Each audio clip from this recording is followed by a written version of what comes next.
hello, hello, hello. Hi, hi, hi, hello, hi. Hiya.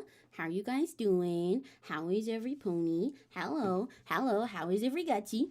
Hi. Did you miss us? I did. I always miss you guys. You know that. You know that. I'm gonna miss you guys even more at the end of this week, by the way. Oh my god. Oh my god. So, yeah, before we get into any of the game stuff, I'm curious, by the way, how many side stories I've unlocked so far. Because I mentioned these before. I know I'm already getting off topic, but I did mention these before, that sometime after we finish the full game, I'll play these as well. Because DDLC Plus has side stories for some of the characters, especially with pairings that you don't really get to see, like, interact too much in the game. So there's one for Monika and Sayori. There's one for Sayori and Yuri, one for Sayori and Yuri, and one for Natsuki and Monika. Because Sayori and Monika obviously are both very important because they're the president, vice president. They're really crucial characters, the whole thing. But you don't get to see them do too much personally, like with each other. And these two are pairs that are pretty much never together in games, so I'm really excited to read these. But yeah, anyway. Yeah, so last week we had a couple streams. I don't remember exactly how many streams I did last week because I had karaoke and DDLC. Was that it? I think it was just those two. I did DDLC for our Monday games, and then I did karaoke before I dipped, because that was when I went to go do some stuff on planet Earth. I was doing some stuff with some family.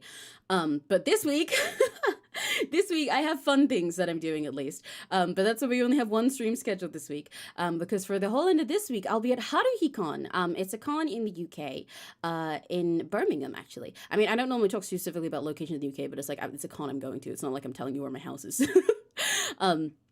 But it's a con in the UK up in Birmingham, that I'm going to, that I'm really excited about. It's not like I'm a guest or anything. If I was like, you know, a special guest or performer or something, you would have heard about it. I would have had like a big news thing and posted about it.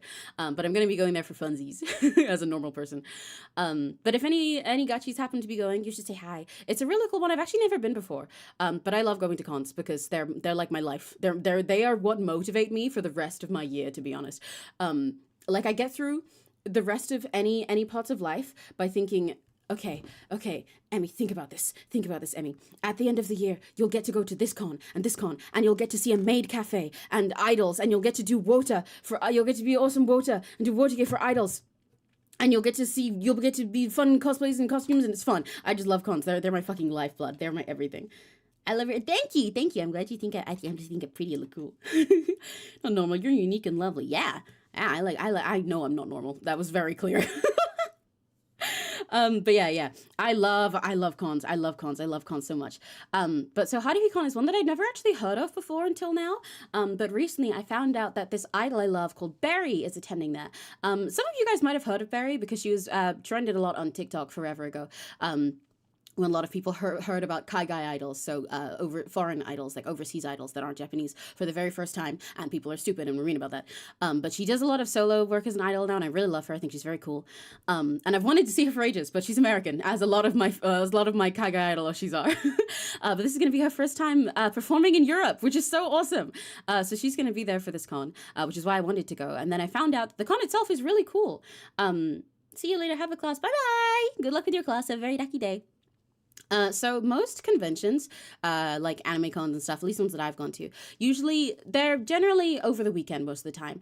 And a lot of them go from like Friday to Sunday, but the way they'll work is you buy a ticket for a specific day or buy a ticket to stay for the whole weekend. Like you might buy a Friday ticket or a Saturday ticket or a Sunday ticket. There's certain days that are going to be more popular, etc., etc. But for 𝘆cie𝘂𝗿, there's one ticket that you buy for the entire weekend. You do not get single day ones. But it's also like really affordable actually, because I think it was like a 75 pound. Wait, hang on 1 sec. I think we just got a delivery. Give me 1 sec. But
Hello.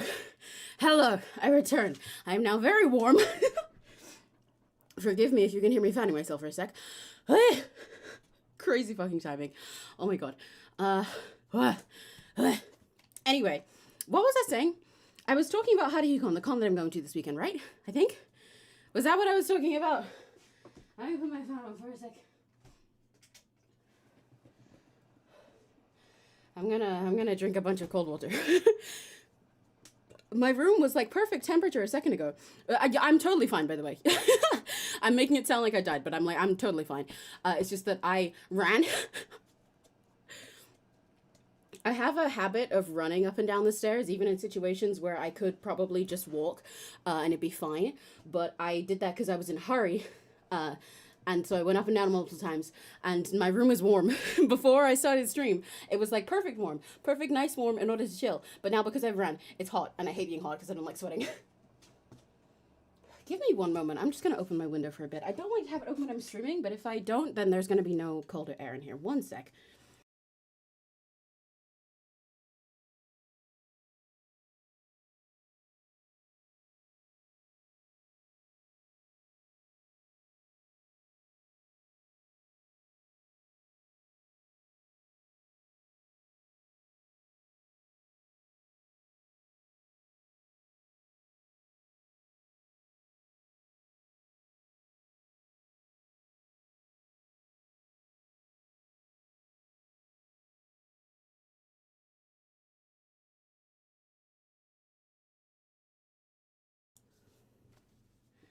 Okay, I am going, no, don't worry, I didn't poof that far.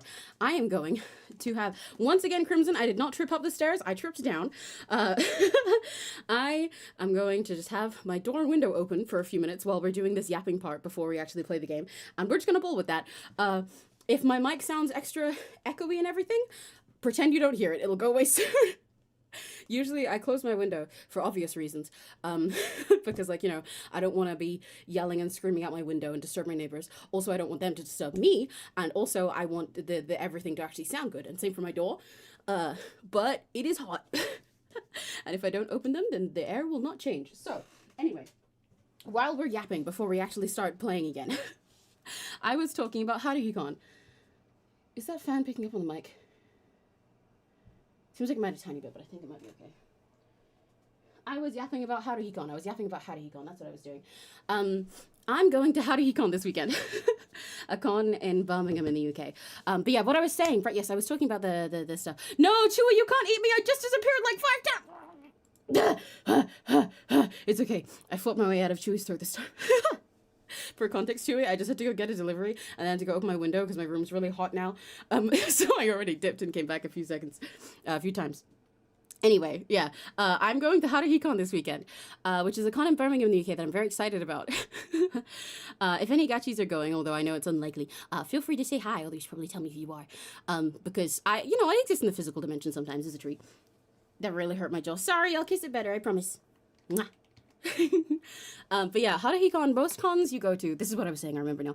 Most cons you go to will have like a specific tickets you buy for each day. Like you can get a Friday ticket to attend on Friday, a Saturday ticket, a Sunday ticket. I'm really sorry if you can hear a fan for a moment. But 𝘆cie𝘂𝗿 is special in that you only get one weekend ticket. That's the only option. But it's like really affordable as well. But for a con where you go for the whole weekend. Because there's some cons I've gone to where I go for one day and they're like little local ones. So they're like 20 quid maybe. Quid is like bucks, but for pounds, by the way. I confuse some American people when I say that sometimes, but in the UK, obviously our money is called pounds, but we also say quid as like slang. It's the same as like bucks instead of dollars. But anyway, they're like 20 quid. But a lot of ones that like big ones that I've gone to, like @VExpo, you spend like hundreds on tickets, especially if you're going for the whole weekend. But 𝘆cie𝘂𝗿 is I think 70 or 75 pounds for the entire weekend, which is really cool. And actually, they give all or at least a bunch of their proceeds to charity, to Stonewall charity for LGBT funds. And that's really cool. That's so awesome. And yeah, the idol that I love, Barry, is going. So I really wanted to go see that. And they have cool stuff like a cosplay cafe that they're doing. And they opened a bunch of like volunteer applications for. So anyone can apply if they're on theme with their pink theme. So like there's a pink themed cosplay cafe and an idol that I love. And the money goes to gay charity. And it's like everything about it is awesome. So, I am immediately going to this con. I'm very, very excited. Have fun, the con. Thank you. I'm super excited. But that's why there's only one stream this week. Ugh. If I had the money, I could go, but I'm currently broke. Yeah, fair, real. This is why I booked them in advance, because I'm broke again right now. But I will be going to that, which is why there's only one stream this week. But, oh my gosh, it's so warm in here. Why is it so warm? Gay charity, hell yeah, exactly! Look, a cookie with strawberry jam on top. You know what? That's so real. I've had a lot of people compare me to Cookie Run Kingdom cookies before as well.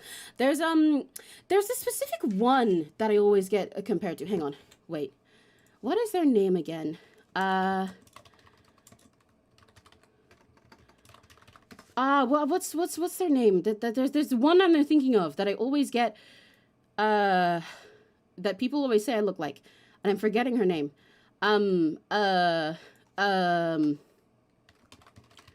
Wait, I'm gonna find it. It's another pink one with like pink berries or something. What the fuck is this cookie called? Cookie. What if I just look at all the pink cookies and then find it? She has like a big shield. She's the one with the big shield, and she's like really big, and she has like big pink buns and stuff. I'm finding pictures of her now, but I can't find her name. And I think she has Yuri with like another pastel pink one that Finn likes as well. Hollyberry cookie.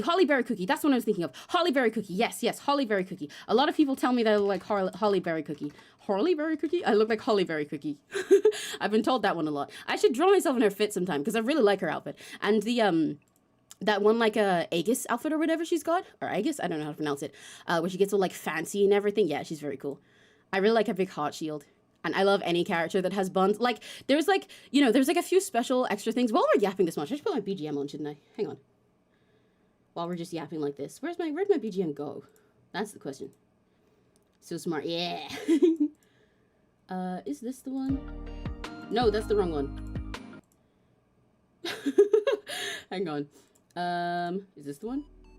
There it is. There we go. Yeah, let's have BGM on while we're just yapping for a bit while I cool down before we actually play.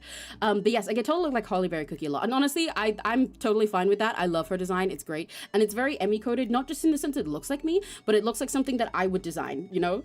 Like, I would make this as a self-insert cookie, even aside from how I actually look. It's got, like, the exact shade of pink that I like, because I love pink that's, like, reddish toned. Purple shades of pink are cool, too. I like all pinks are good. Every single shade of pink is a good shade of pink. You know, I have a billion favorite colors, but half of them are just pink. But personally, I'm very much a red pink person, if that wasn't obvious by my hair that everyone thinks is fucking red when it's not, it's pink! Sorry. Good thing I didn't overreact. Anyway. I love like reddish shades of pink. So Hollyberry Cookie has exactly that. She has like my favorite shade of pink. And also she has hair buns. Space buns are my favorite. Afro puffs, space buns, any kind of buns, they're great. Like I love twin tails and stuff as well. I'm a big twin tail guy. But like buns are bonus points in my opinion. Emmy crash out. No, it's okay. It's okay. I didn't crash out. Just like a minor little crash. Just like a skid out, you know? I just like went off-roading for a sec. But yeah, I love Hollyberry Cookie. And I also love pink with green as well. Again, as if that wasn't obvious. I love pink with green, but also pink with like cyans and teals and mints and stuff. I love pan colors. That's very clear. That's my whole fit. And I like, you know, big characters as well. I like how she's so large. I like how big her skirt is and everything. And I think big punchy tanks that are also really feminine and cute like this are really fun too. She's just got so many Emmy design signature things. Like, yeah, that is me. That would be me as a cookie. Really, couldn't tell. Yeah, exactly. I'm currently sobbing. I don't know why I said crying and laughing. You're sobbing? What? From what? From Hollyberry Cookie? Is it that emotional? Is the idea of me as a cookie making you so sad? Is it because you think about eating me and it just... I could never have Emmy as a cookie because I'd want to eat Emmy and Emmy would be too yummy and then there'd be no Emmy left to whimper. Is that what made you cry?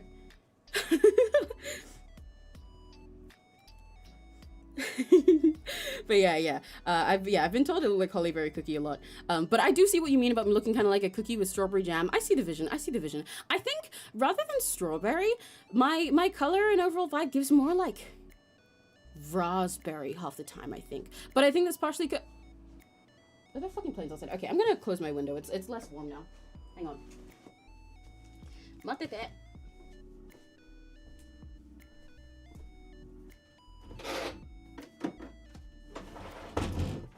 I'm gonna close my window and just take my shirt off. There we go. Now my room's a normal temperature again. And I can simply drink cold water to be normal. The same color palette as you and Natsu? Yeah, you're right. It's like me and Natsuki. Oh my god, mini turtle sugar cookie with the honey cookie. That's me and Natsuki. Oh my god, you're so right. That's so true. But it also reminds me of me and Finn, which you guys, you don't see Finn much in my totsus, but there's, I said 5 words at once. They have been there for some of them, and were there for my birthday party last year as well. And you can find them on my card if you go to the About section. But Finn/Nymph is one of the hyperspace homies that I love very much, and they like Eternal Sugar Cookie a lot, so we like match. But you're right, it's so much like me and Natsuki too. Oh my god, it was fated. I was just destined to love Natsuki. Speaking of which, let me actually finally open this game.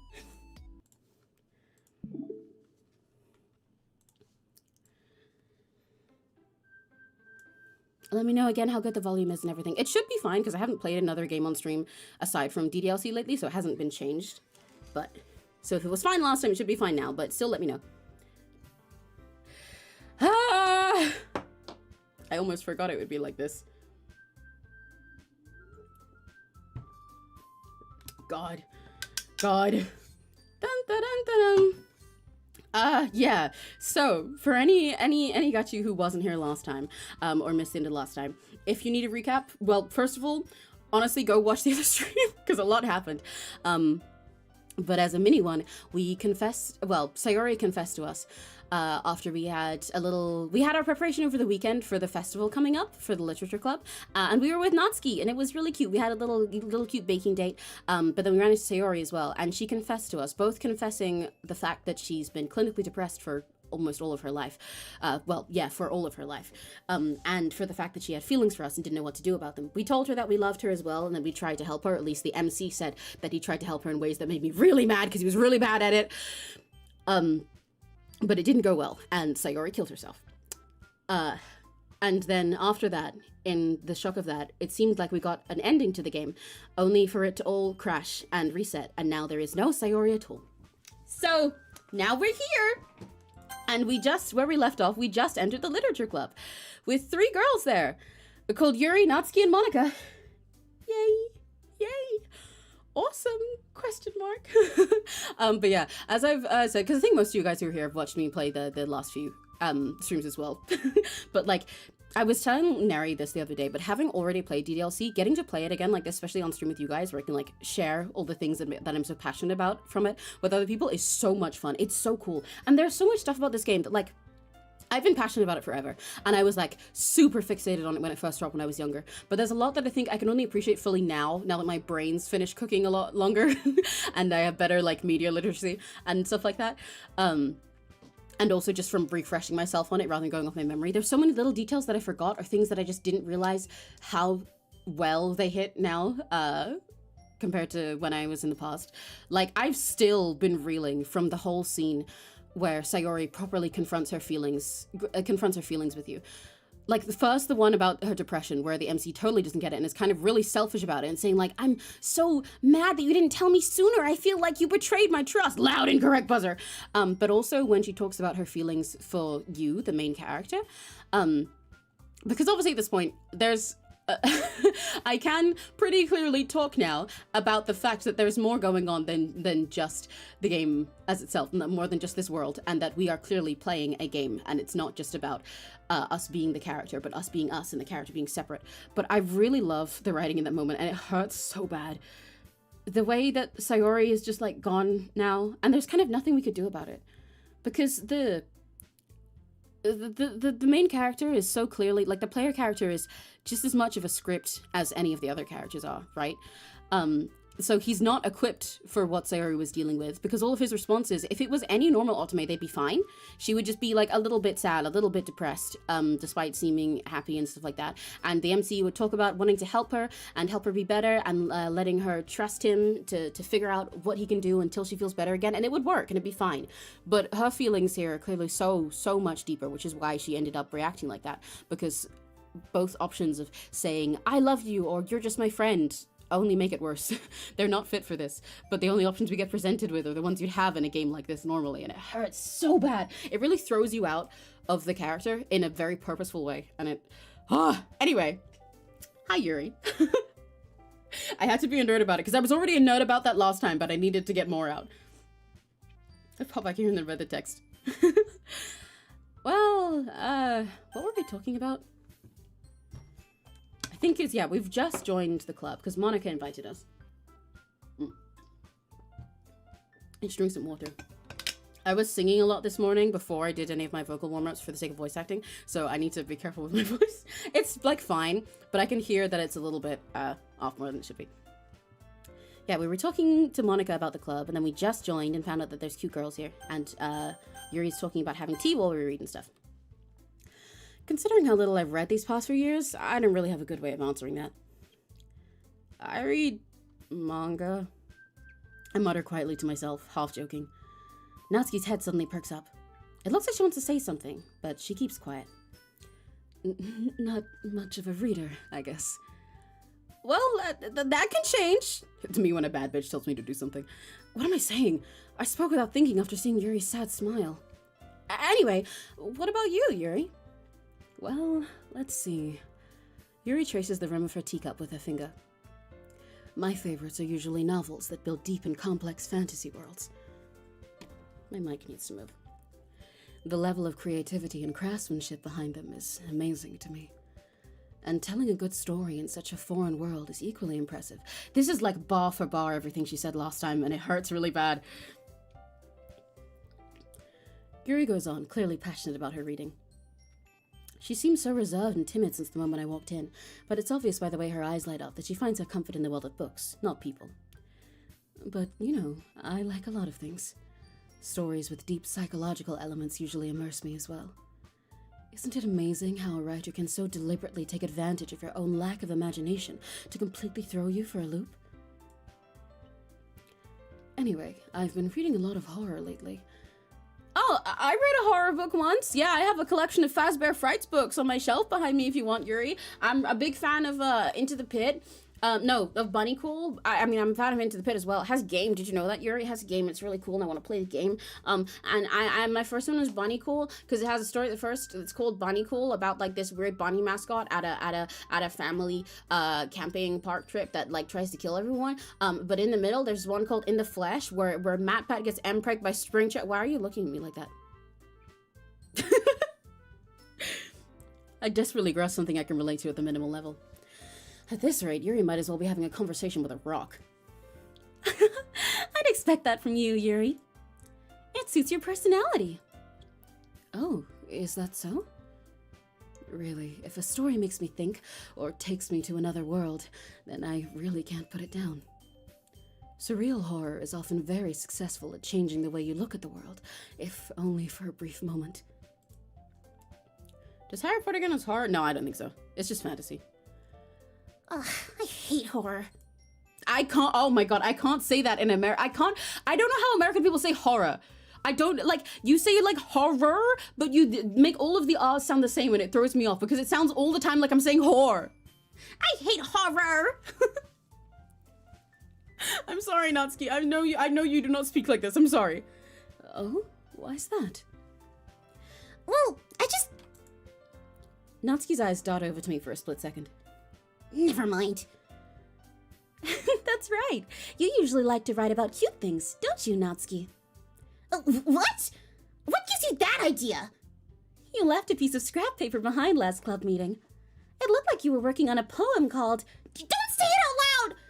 Give that back! Fine. Natsuki, you write your own poems? Well, I guess sometimes. Why do you care? I think that's impressive. Why don't you share them sometime? No!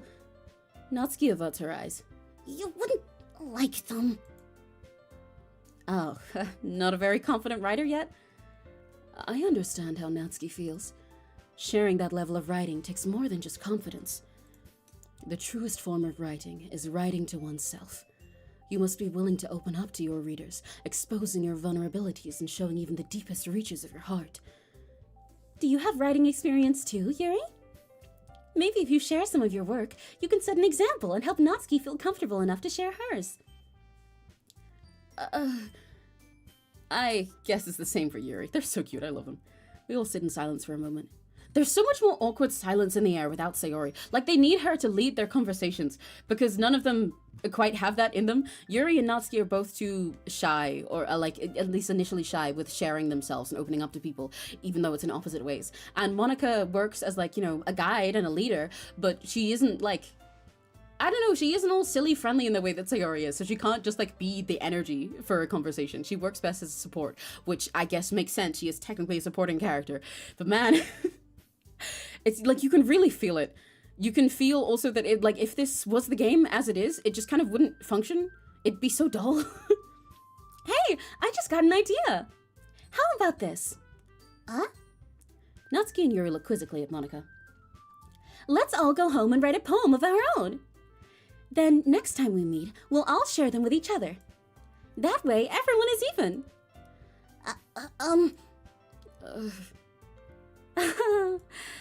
I mean, I thought it was a good idea. Well, I think you're right, Monika. We should probably start finding activities for all of us to participate in together. I forgot that Yuri's the vice president now that Sayori's not here.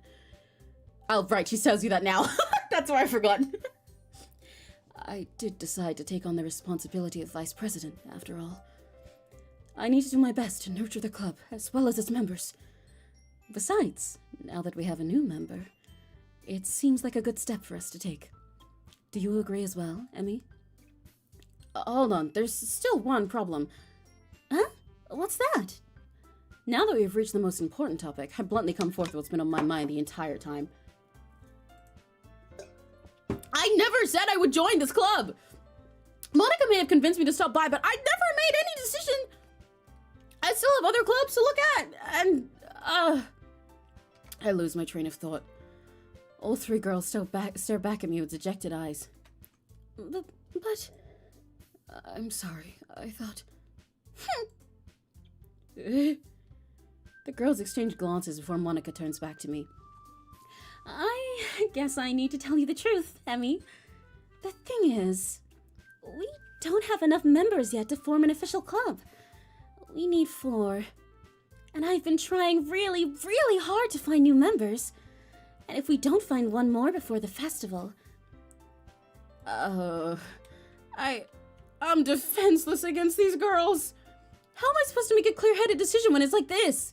I'd feel terrible for letting everyone down in this situation. And besides, the club itself seems pretty relaxed. So, if writing poems is the price I need to pay in order to spend every day with these beautiful girls... Right. Okay, I've decided then. I'll join the literature club. One by one, the girls' eyes light up. Oh my goodness, really? Do you really mean that, Emmy? Yeah, it could be fun, right? You really did scare me for a moment. I mean, if you really just left after all this, I would be super pissed. Emmy, I'm so happy. We can become an official club now. Thank you so much for this. You're really amazing. I'll do everything I can to give you a great time, okay? Thanks, I guess. Okay, everyone. I think with that, we can officially end today's meeting on a good note. Everyone remember tonight's assignment. Write a poem to bring to the next meeting so we can all share. Monika looks over at me once more. Emmy, I look forward to seeing how you express yourself. Yeah. Can I really impress the class star Monika with my mediocre writing skills? I already feel the anxiety welling up inside me. Meanwhile, the girls continue to chit-chat as Yuri cleans up the tea set. I guess I'll be on my way then. Oh god, we don't even get to walk home with Sayori! Everything feels wrong! Okay, I'll see you tomorrow then. I can't wait. With that, I depart the club room and make my way home. The whole way, my mind wanders back and forth between the 3 girls. Natsuki, Yuri, and of course, Monika. I need to burp, hang on.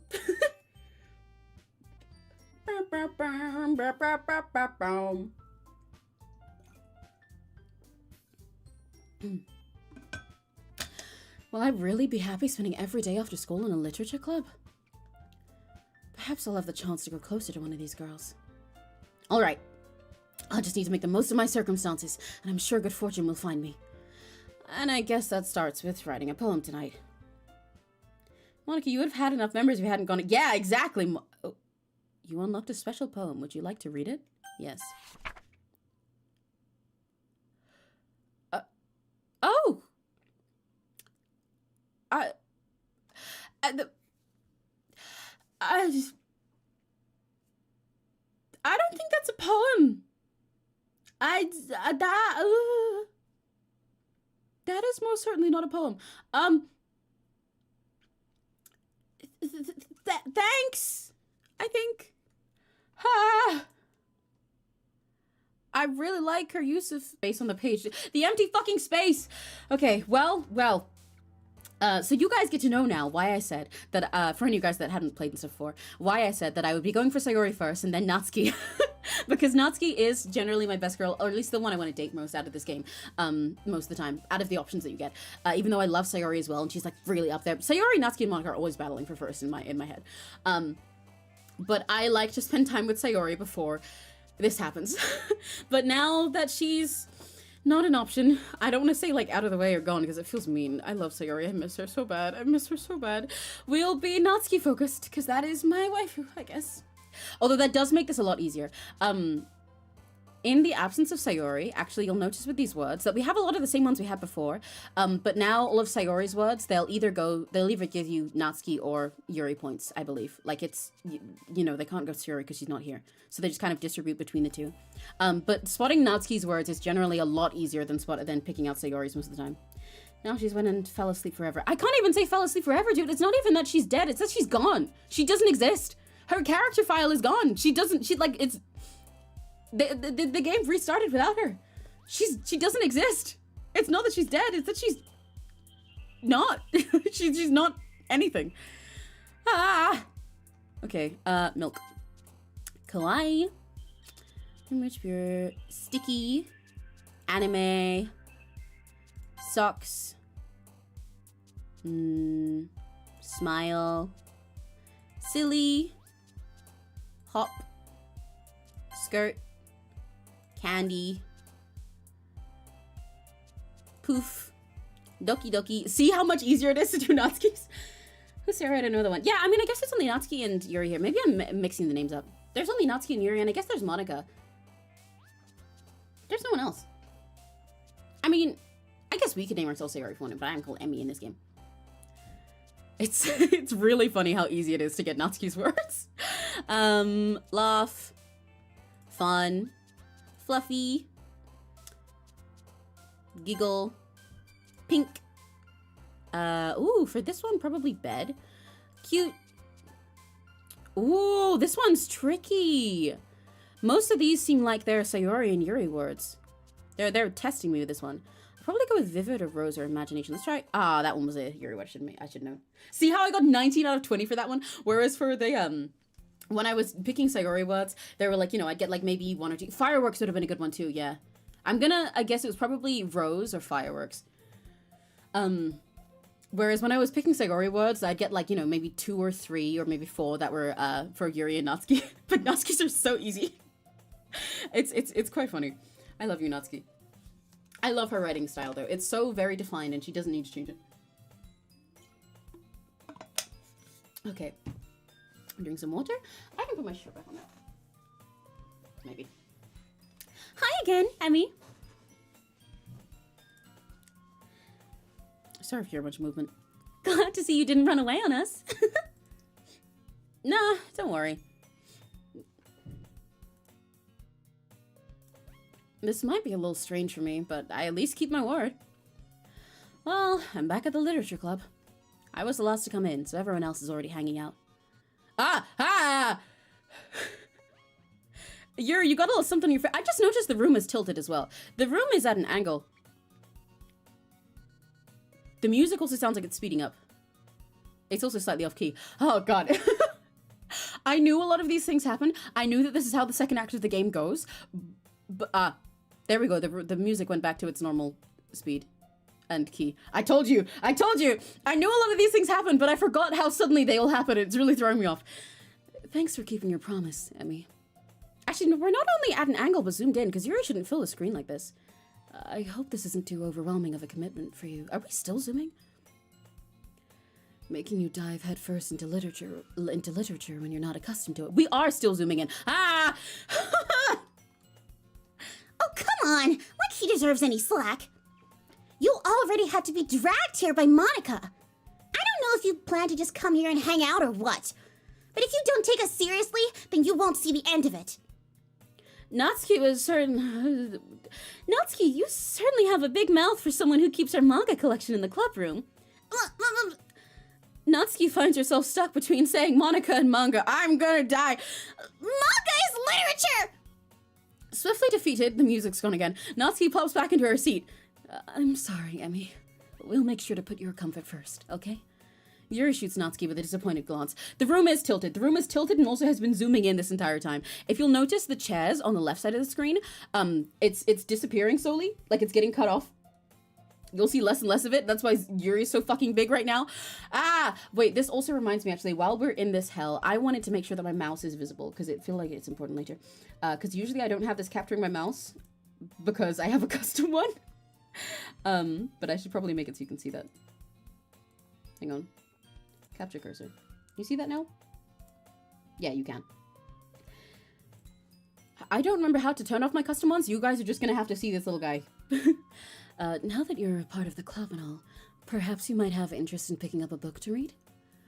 Well, Yuri's so much more forward than she used to be. Like, I know she's still being Yuri, but before in this part, we spent time with, like, everyone for our second day at first, right? Or with Monika first and Sayori.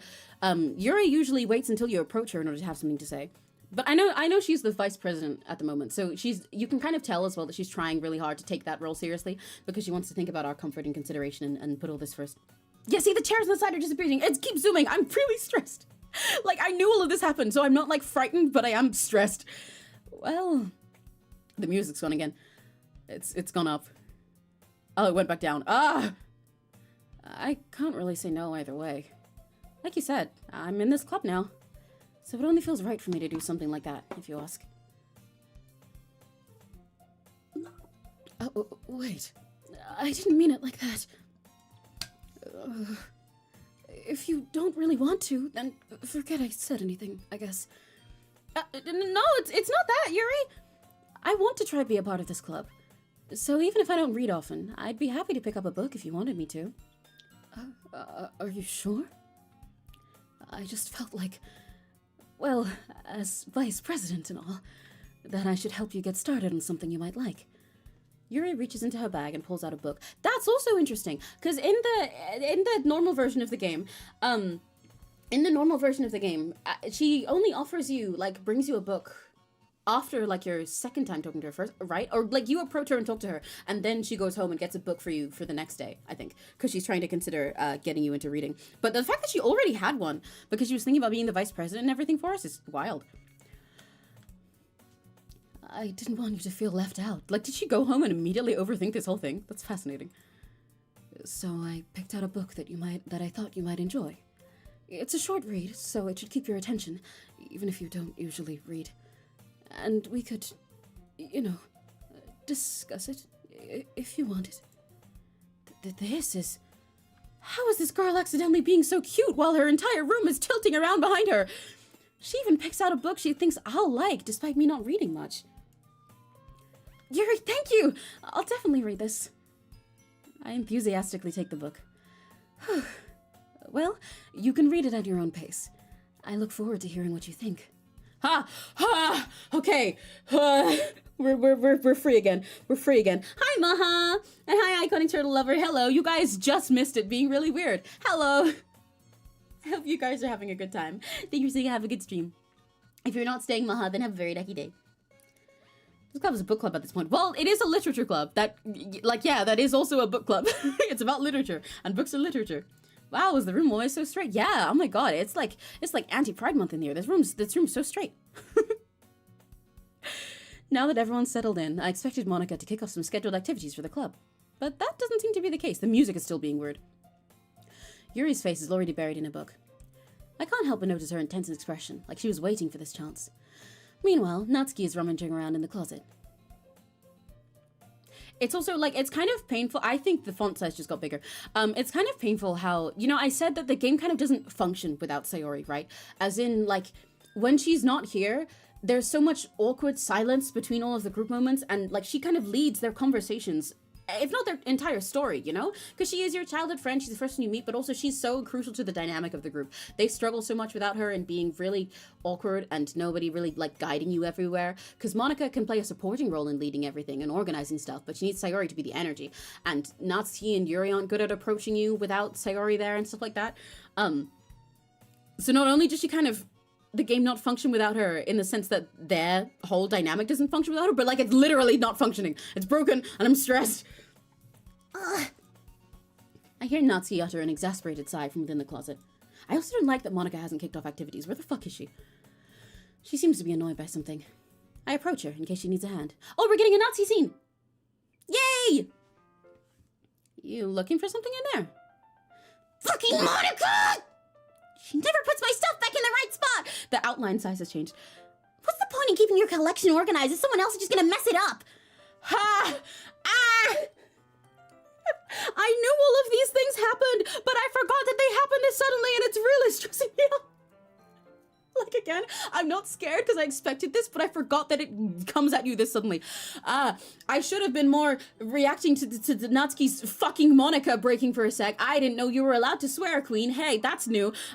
But I'm freaked out by the way that the outline size for the text keeps changing and also getting darker. Why is it still changing? Ha! 𝘆cie slides a bunch of stacked books and boxes across the shelf. Manga? You read manga, right? Sometimes. Manga is one of those things where you can't admit you're really into it until you figure out where the other person's at. The outline size changing is making every single line seem like it's really emphasized and it's stressful. Normal 𝘆cie's like, yeah, we're having a cute manga time. We're having cute manga time. We're having cute manga time. We finally get to see 𝘆cie's cutscenes. These are cutscenes that we would have seen last time if I had been romancing 𝘆cie the whole time, but since I was with Sayori, we didn't get to see them. We get to see them now, yay. Manga is one of those things where you can't admit you're really into it until you figure out where the other person stands. How did you know, anyway? I heard you bring it up at some point. Besides, it's kind of written on your face. What's that supposed to mean? No, real. You can tell I'm a fucking weeb from one look at me. I see. There's a lone volume of manga amidst a stack of various books on the side of one of the shelves. Curious, I pull it out the stack. I don't know who Sayori is. All I know is Yuri and 𝘆cie and fucking Monika! Yeah, exactly. That's what the club is. That's normal. You know, she's just a little bit tsundere. She just talks like that. Curious, I pull it out of the stack. Why is my voice so, like, gone today? Like, can you hear the way that my voice is, like, cracking when I talk normally? Like, I don't know. Like, I sung a little bit before I did my warm-ups today, but not enough for this usually, but whatever. It's not like I hurt. It just feels as if I've, like, streamed a bunch this week, which I haven't. There it is! 𝘆cie snatches it out of my hand. She then turns to a box of manga and slips the volume right into the middle of the rest. Ha! Much better. Seeing a box set with one book missing is probably the most irritating sight in the world. I know that feeling. I know that feeling very much because I'm going off topic. I need it to calm down. I have a set of Tokyo Mew Mew manga in my room and I have been fighting for so long to fucking finish it. I think I might have the end of it now. I don't remember. No, I think I'm still missing the last volume because they're all like the omnibus manga that I have as well, but they condense a bunch of the volumes together. I'm just missing the last one. I just need the fucking end. It drives me insane. I get a closer look at the box set she's admiring. Parfait, girls. Her taste is so base. Her taste is so base. Had that to happen after the next day after the last chatting stream with y'all. I spoke so much, my voice is gone the next day. Yeah, exactly. That's why I do vocal warm-ups before voice acting streams and karaoke. I used to do them before every stream, especially, I still do if I know that I'm going to stream for like 8 hours, but for most of my short ones, I don't so much anymore because I'm lazy.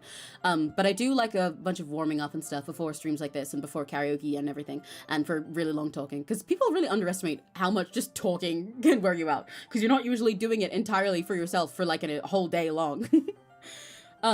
But so usually my voice feels like this after like a whole week of busy streams, but it hasn't been that. I've been away. I don't know. Maybe I yapped too much while I was away with my family, or sung too much. It's a series I've never heard of in my life. That probably means either way out of my demographic or it's simply terrible. No, with a name like that, I know I'm gonna love it. If you're gonna judge, you can go do it through the glass on that door. She points to the classroom door. Hey, I wasn't judging anything. I didn't even say anything. It was the tone of your voice. But I'll tell you one thing, Emmy. Consider this. Don't you? In fact, 𝘆cie pulls out the first volume of Parfait. I'm losing my voice for her. Like, I'm fucking up my 𝘆cie voice because she's throwing me off. Pulls out the first volume of Parfait Gauche in the box. I'm gonna show you exactly why. She shoves the book right into my hands. I stare at the cover. It features 4 girls in colorful attire striking animated feminine poses. It's exceedingly moe. Yeah! That's my shit! That's what I'm fucking talking about, baby! I love cute girls doing cute things. I love magical girls. I love shoujo. I love moe shows. I love everything. I love cute girl shows. I love cute girl shows. I love idols. I love maho shoujo. I love cute girls doing cute things. Let's go, 𝘆cie! Your taste is based! This is why she's the GOAT. This is why she's the GOAT. This is why she's the fucking GOAT. Everything should be exceedingly moe. Look at her little cross hair clips and her little ribbons and her pink hair and everything. She's moe, and I love her. And I love a character that is like tsundere and blunt, fully loving this cute stuff. Because I feel like a lot of characters that are Tsun type, often they like don't want to fully acknowledge that they're cute or into cutesy things, but she loves that. She loves it, and she thinks it's awesome. The only reason that seems like a dick to people most of the time is because she doesn't like not being accepted, and I love her. All of the characterization in DDLC is so good, man. I really gotta replay sometime to do 𝘆cie route from the beginning so we can see this without it breaking. Don't just stand there. 𝘆cie grabs my arms and pulls me out of the closet. Yeah, she did that to me a few years ago when I played it too. No, I was already out of the closet by then. She then takes a seat against the wall beneath the windowsills. Why is my voice so gone? She pats on the ground next to her, signaling me to sit there. Wouldn't chairs be more comfortable? I take my seat.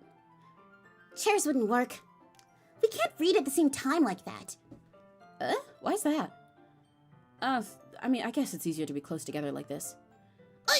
Don't just say that! You'll make me feel weird about it. 𝘆cie crosses her arms and scooches an inch away from me. She's so cute. Sorry. I didn't exactly expect to be sitting this close to her either. Not that I can say it's a particularly bad thing. I open the book. It's only a few seconds where 𝘆cie once again inches closer, reclaiming the additional space where she hopes I won't notice. I can feel her peering over my shoulder, much more eager to begin reading than I am. Wow, how long has it been since I've read the beginning? You don't go back and flip through the older volumes every now and then? Not really.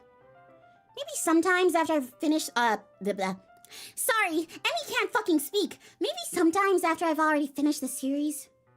Hey, are you paying attention? I am, but nothing's really happened yet, so I can't talk at the same time. It looks like it's about a bunch of friends in high school. I love cute girls. Typical slice of life affair. That's called cute girls doing cute things! It's funny, little Voxer stands at the closet shelves. Yeah, like, I would love to have a normal cursor right now, but I don't remember how to reset mine to normal. So he's just gonna be there. Wait, let me see. Because this is the reason that I usually don't have my cursor enabled. Because even though, it's not like I'm ashamed of that. I yap about my 𝘆cies all the time. They're literally on, like, I have stickers for them on my stuff. But I feel like it really shouldn't be the center of my streams. Let me go see if I can open my settings. Hang on. Because I love him there as well. But I'm also curious how because I don't even remember how I set this, dude. Wait. Okay, I found the settings about the mouse pointer, the cursor stuff. No, that's about the size.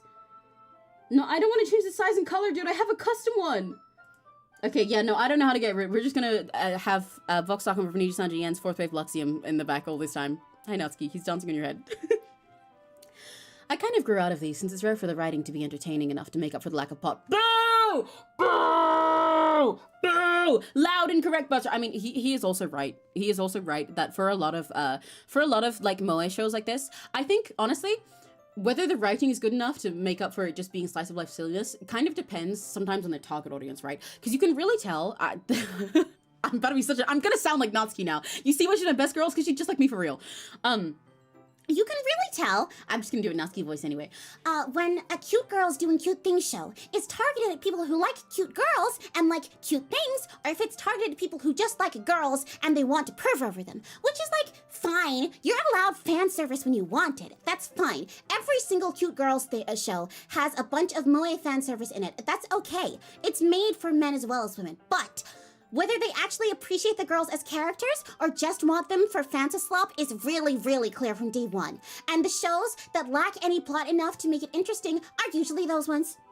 You can tell when you go into something, and it's advertised as cute girls with a life and an interesting plot, and then all they do is talk about each other's boob sizes and like gaining weight or something like that. And all they do every 2 seconds is compare chest sizes, and then it's dumb. And then all they have is they waste their plot. They have an interesting concept, and then they just do nothing. And it sucks. And I dropped them 3 episodes in.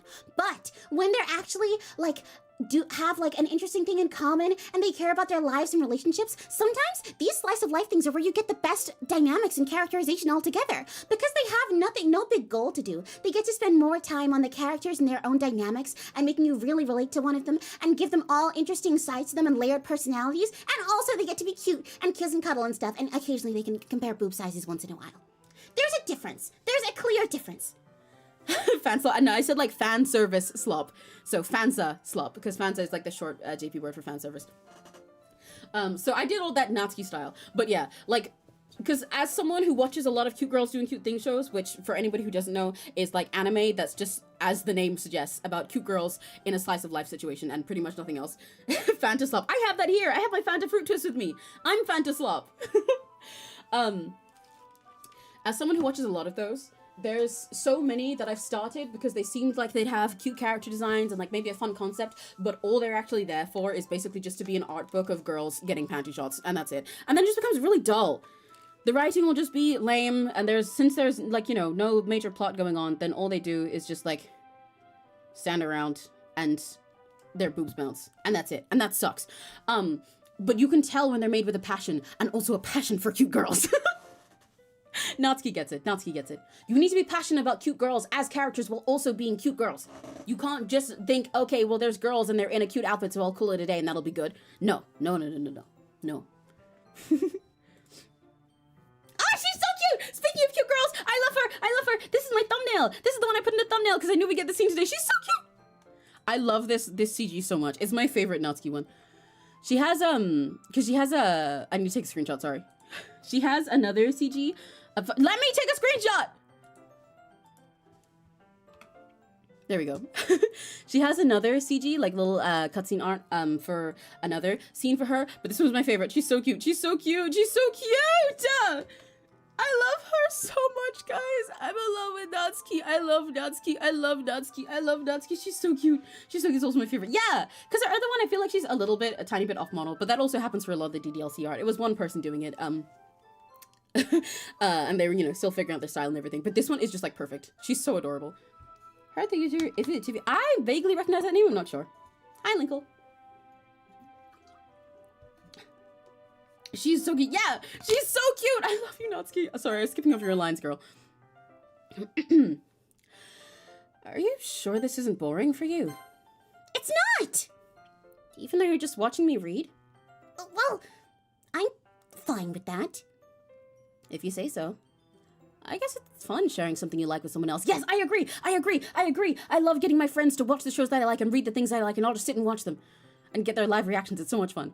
Neri and I do this all the time. The amount of friends that we, like, Neri and I watch something together, and then we get all our friends to come over, or like specific ones at each time, and we sit them down, and we just make them watch it, and we get their live reactions and react to everything without spoiling them, and just enjoy their reactions. I love it.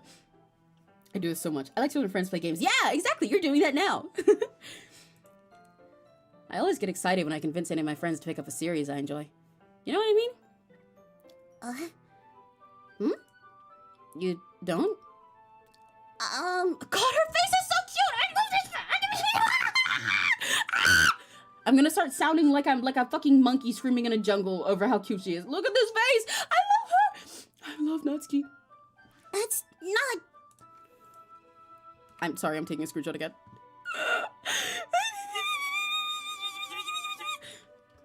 She's so fucking cute. I love her so much. I love her so much. I love her so much. That's not... Well, I wouldn't really know. What do you mean? Don't you share your manga with your friends? Could you not rub it in? Jeez. Sorry. Like I could ever get my friends to read this. They just think manga is for kids. I can't even bring it up without them being all like, you still haven't grown out of that yet. Makes me want to punch them in the face. Ugh, I know those kinds of people. I feel like my voice for her has gotten higher since last stream, but I keep losing it because I'm so on edge. Honestly, it takes a lot of effort to find friends who don't judge, much less friends who are also into it. I'm already kind of a loser, so I guess I gravitated towards the other losers over time. But it's probably harder for someone like you. Yeah, that's pretty accurate. Wait, which part? Me being a loser or you struggling? I mean, I feel like I can't even keep it in my own room. My dad would beat the shit out of me if he found this.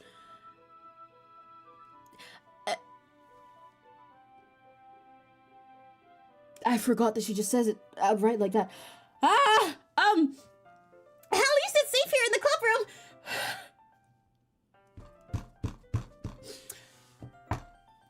Duh. Once again, playing this again is a fascinating experience because I knew these things about the characters, but I forgot exactly how it goes down.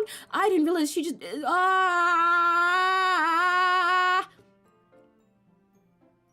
For the manga is the part that's fascinating to me. Sorry, I'm really thinking about this. I'm stuck on that Natsuki. I know she mentioned stuff with her dad when we were on our date before, even before things got like this, you know?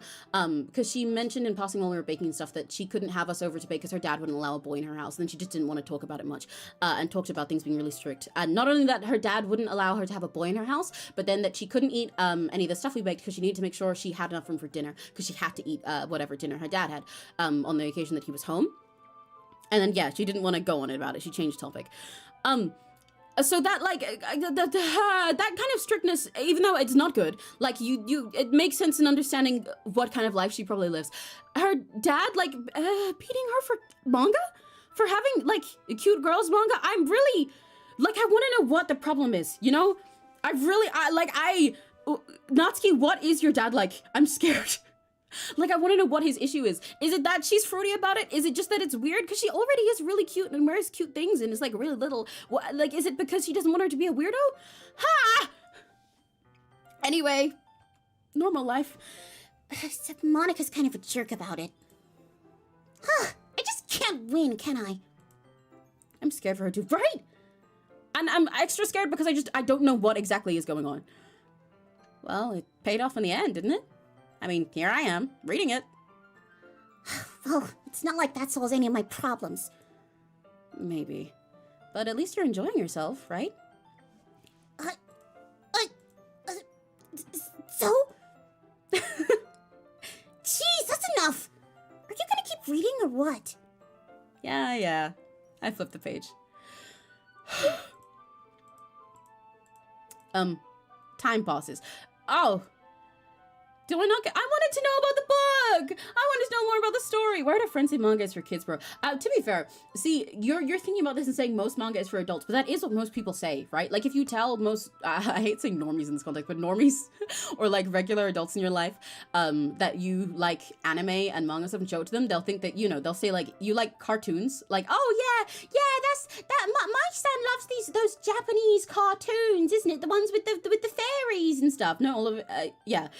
The ones with the fairies and the superheroes. He loves those Japanese cartoons. And even in Japan, most people, actually, a lot of people have this misconception that because manga and anime are like so big in Japan that they are just like popular and accepted, but that's not the case. Even for regular Japanese people, most people don't like go around professing that they are an otaku who loves like anime and manga and stuff, especially if it's like cutesy stuff like this, because they'll just think like, dude, you didn't like grow out of that when you're 10? What a fucking weirdo. It's kind of the same as like, basically like no, yeah, I know, and I'm very well aware that there's a lot of, you know, like tons of manga and anime stuff is for adults. That is a lot of it, but people have a misconception for that, and that's what Natsuki's saying, that she doesn't have any friends that are actually into these things like her, so they will just judge her for it, you know? I know what Witch Hat Atelier is. I know the kind of content that has. So just judge her for it. The same way that you would get if you, like, okay, it's kind of the same as if you said to someone in just, like, regular conversation, like, imagine you're talking to a normal-ass person in a store at your school, right? And you tell them you're a brony. and they will say like, what the fuck? Like, you watch the show for like 5-year-olds, and obviously NLP is made for kids, but it kind of gets the same reaction, right? That you can like anything at any age, regardless. But if you tell someone that you're a brony, or that you like Power Rangers or something like that, they'll be like, dude, what? Like, are you a fucking child? People give that same reaction to manga and anime. Both over here, where they think like, okay, those are just kids' cartoons, but from Japan, even if you show them an adult one. And in Japan, where a lot of people, especially like when you're a normal person in school or at work or something, they'll think either you're into childish stuff that's meant for kids, or you're just a fucking weirdo. They'll think you're like a loser. Like a sweaty gamer who lives in a basement. So yeah, that's why Natsuki's saying that. Also, I wanted to read the book! I wanted to tell me about the book. I'm really sad. I feel like usually they tell you so much more about everything that you're reading with someone, you know? I just skipped over here. What do you mean time passes? Man! Natsuki is strangely quiet now. I glance over at her.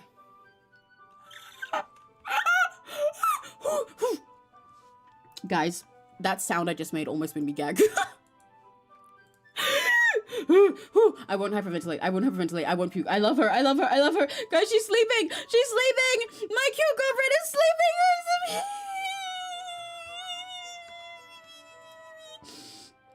Oh, I love her. I love her. I love her. I love her. I love her. My cute girlfriend is sleeping.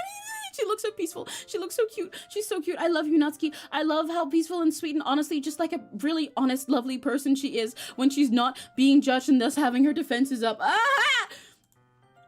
It looks like she started to fall asleep. Hey, Natsuki. Yeah.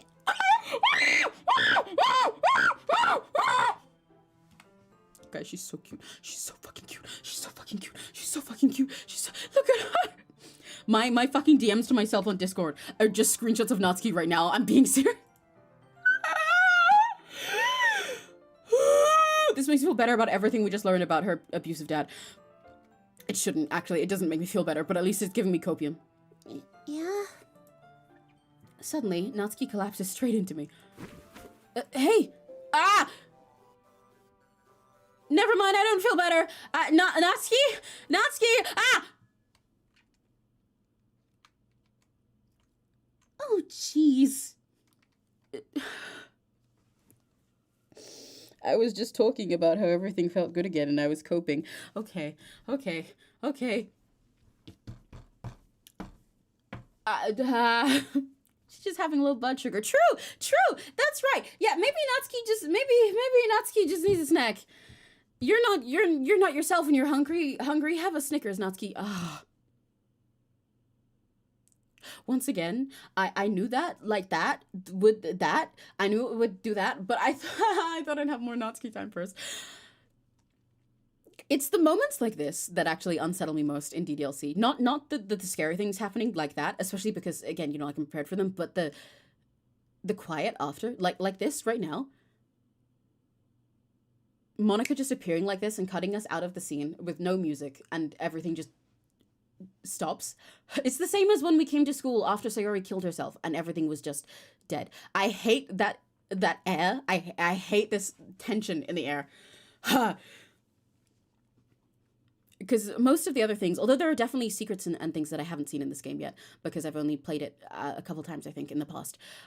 Most of those things, I'm prepared for them to happen, even though I forget when they happen, and that does throw me off a lot. But it's the things that are subtle that fuck me up no matter what. Natsuki, are you okay? I love this face of hers, but... Here. Monika reaches into her bag and pulls out some kind of protein bar. She throws it in Natsuki's direction. Natsuki's eyes suddenly light up again. She snatches the bar from the floor and immediately tears off the wrapper. I told you! She doesn't even finish her sentence before stuffing it in her mouth. Hey, Sass, maybe you were right. Don't worry, Emmy.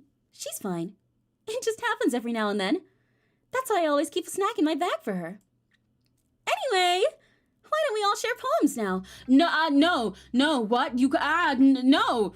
I don't want to share poems now. Can we talk about that? The fact that it was a protein bar and not a, like if she had low blood sugar, it'd just be like a little sweet treat. Do you need to pick me up, Natsuki? But that's a protein bar. That's different. She was just starving. And I don't like how she didn't even get to finish her tsundere line. Monika just, she didn't even pass it to her and, pat her head and check if she was okay. Yeah, no, then snatch and shove. Exactly. She just tossed it at her and Natsuki tears at it like an animal. Natsuki, how fucking hungry were you, girl? Anyway, we're gonna start with Yuri.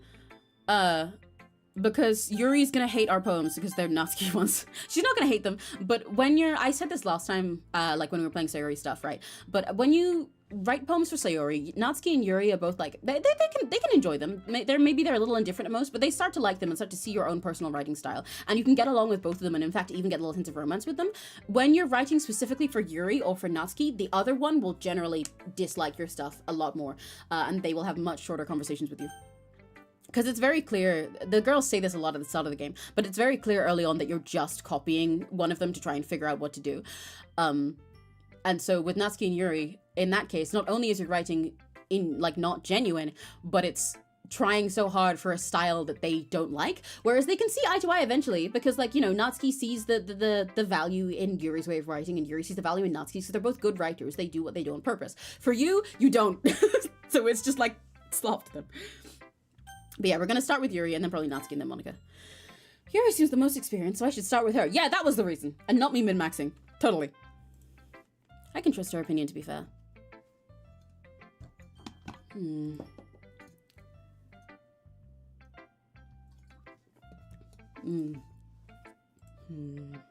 Yuri stares at the poem. A minute passes, more than enough time for her to finish reading. Sorry. I forgot to start speaking. She's so real. I do this when I'm locked in as well. Even though I yap like hell, when someone shows me something for the sake of critique, I have to like take like a good few minutes. I'm just lost in my brain. It's fine. Don't force yourself. I'm not. I just need to put my thoughts into words. Hold on. Okay. This is your first time writing a poem, right? Yeah. Why do you ask? I'm just making sure. I guess that it might be after reading through it. Oh, so it's that bad. No! Did I just raise my voice? I'm so sorry. She's thinking really hard how to not be mean. Yeah, especially because it's a Natsuki poem too. She's really sweet. I love this. It's really hard to try and have these conversations with someone anyway. Like, I've practiced this so much with like when someone asks for like constructive criticism or feedback and they're new at something, because you need to like check all the context first, right? Of like, okay, let me read this. How new are you at this thing? And what kind of feedback would you like? How far do you want me to go? How do I say this in a way that is me trying to lift you up and not sound like I'm being mean? And she's so cute. I couldn't help but notice it's been several minutes, so we really haven't gotten anywhere. The way that she can talk so long and so clearly when she's actually digging into her literature topic, but when it comes to like expressing her tone to someone else like this, all the words just come out like word vomit, and she can't do it.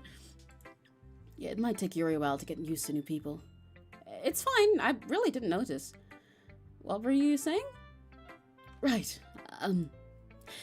It's just that there are specific writing habits that are usually typical of new writers. True.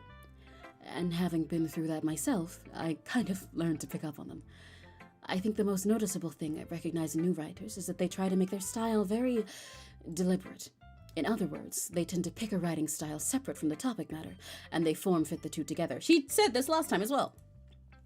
The end result is that both the style and the expressiveness are weakened. Once Yuri finds her train of thought, it's as if her demeanor totally changes. Her stammering's completely gone, and she sounds like an expert. Of course, that's not something you can be blamed for. There are so many different skills and techniques that go into writing even a simple poem.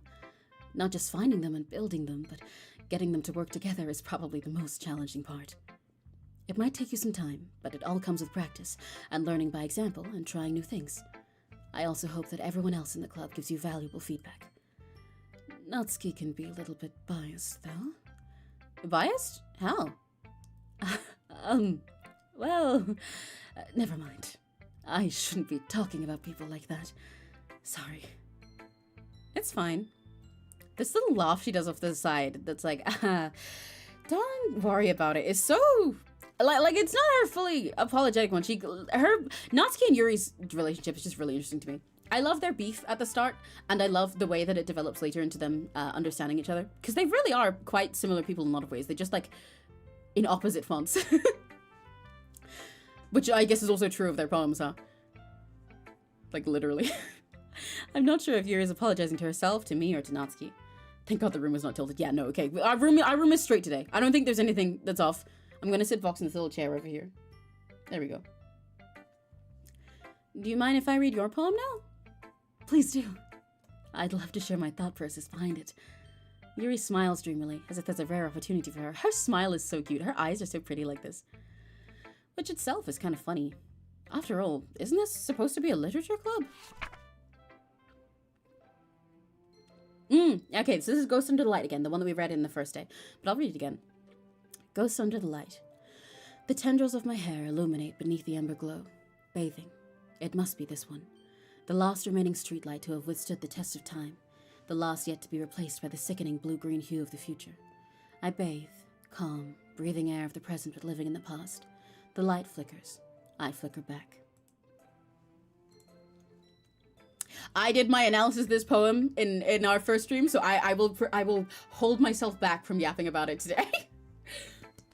I don't need add another hour of yapping that I've already done.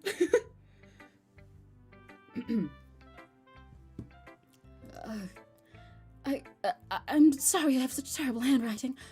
What? I wasn't thinking that at all. But it took you a long time to read. Well, I don't read script very often. I actually think your handwriting is pretty. That's a relief. Also, I like the poem. Even though it's short, it was really descriptive. It wasn't too short? I usually write longer poems. Not at all. I'm really glad you like it. I'll be honest, since it's our first time sharing, I wanted to write something a little more mild. Something easy to digest, I suppose. Are you in a ghost, Yuri? Actually, the story isn't about a ghost at all, Emmy. Really? This conversation is still so funny to me. Like, I think that's pretty obvious anyway, but obviously the MC is entirely new to literature altogether, especially to poems. But it's really funny when I'm sitting here and each time I'll think about that while I read these poems and yap for like 2 hours about the metaphor behind the poem. And then the MC goes like, wait, it's not about a real ghost? I must have totally missed the point. Well, I suppose you did only glance over it after all. But remember that poets often express their own thoughts, feelings, and experiences in their work. They usually do more than tell a simple story or paint a picture. In this case, perhaps the subject of the poem is only being symbolically compared to a ghost, lingering in her last remaining place of comfort, unable to let go of the past, and soon to be left with nothing. That's a lot more solemn, putting it that way. I hadn't even thought about that. That's impressive. It's nothing, really. Well, it makes me happy that you think that. Just remember that it won't be long before you pick up on these things, too. Yeah, maybe you're right. I guess I'll have to keep trying. I'm counting on you. Yay! Yippee! I'm gonna show it to Natsuki. Natsuki, do you like it? Do you like it? Do you like it? Do you like it? Do you like it? Do you like it? My girlfriend. I hope you're fine. Are you okay? I just noticed, I like how Natsuki's shirt doesn't fit quite right, or at least the buttons aren't done up properly. Because, they all have little details like this about their designs and their uniforms. Sorry, I can't be a nerd about literature for these ones. But, like, I can't be a nerd about writing for the poems, because you've already read them. So I'm being a nerd about visuals instead, I guess. But they all have little details like this about the way that they wear their uniforms, right? Like, Yuri struggles to fit in hers because she has a much larger bust size than the rest, and Sayori, her bow is wrong and her shirt is like never buttoned up. Neither is her jacket. Her shirt, like the buttons are always wrong, and her bow is half tied and her jacket is always undone because Sayori struggles a lot with like getting out of bed and having a motivation to do anything in the morning, so she comes a little lazy and messy because she just like does what she needs to, and she's like, yeah, it's on, I'll go into school and then I'll be happy. But I didn't notice that Natsuki's shirt doesn't fit her right. I wonder if it's too big for her. Because the buttons being stretched like that usually means it's too small, but like she's really fucking small herself. If it's too small, I'm concerned, because that would mean, I guess that would make sense, because it would mean her dad doesn't really buy her new clothes. But being too big would make sense for, like the build she has.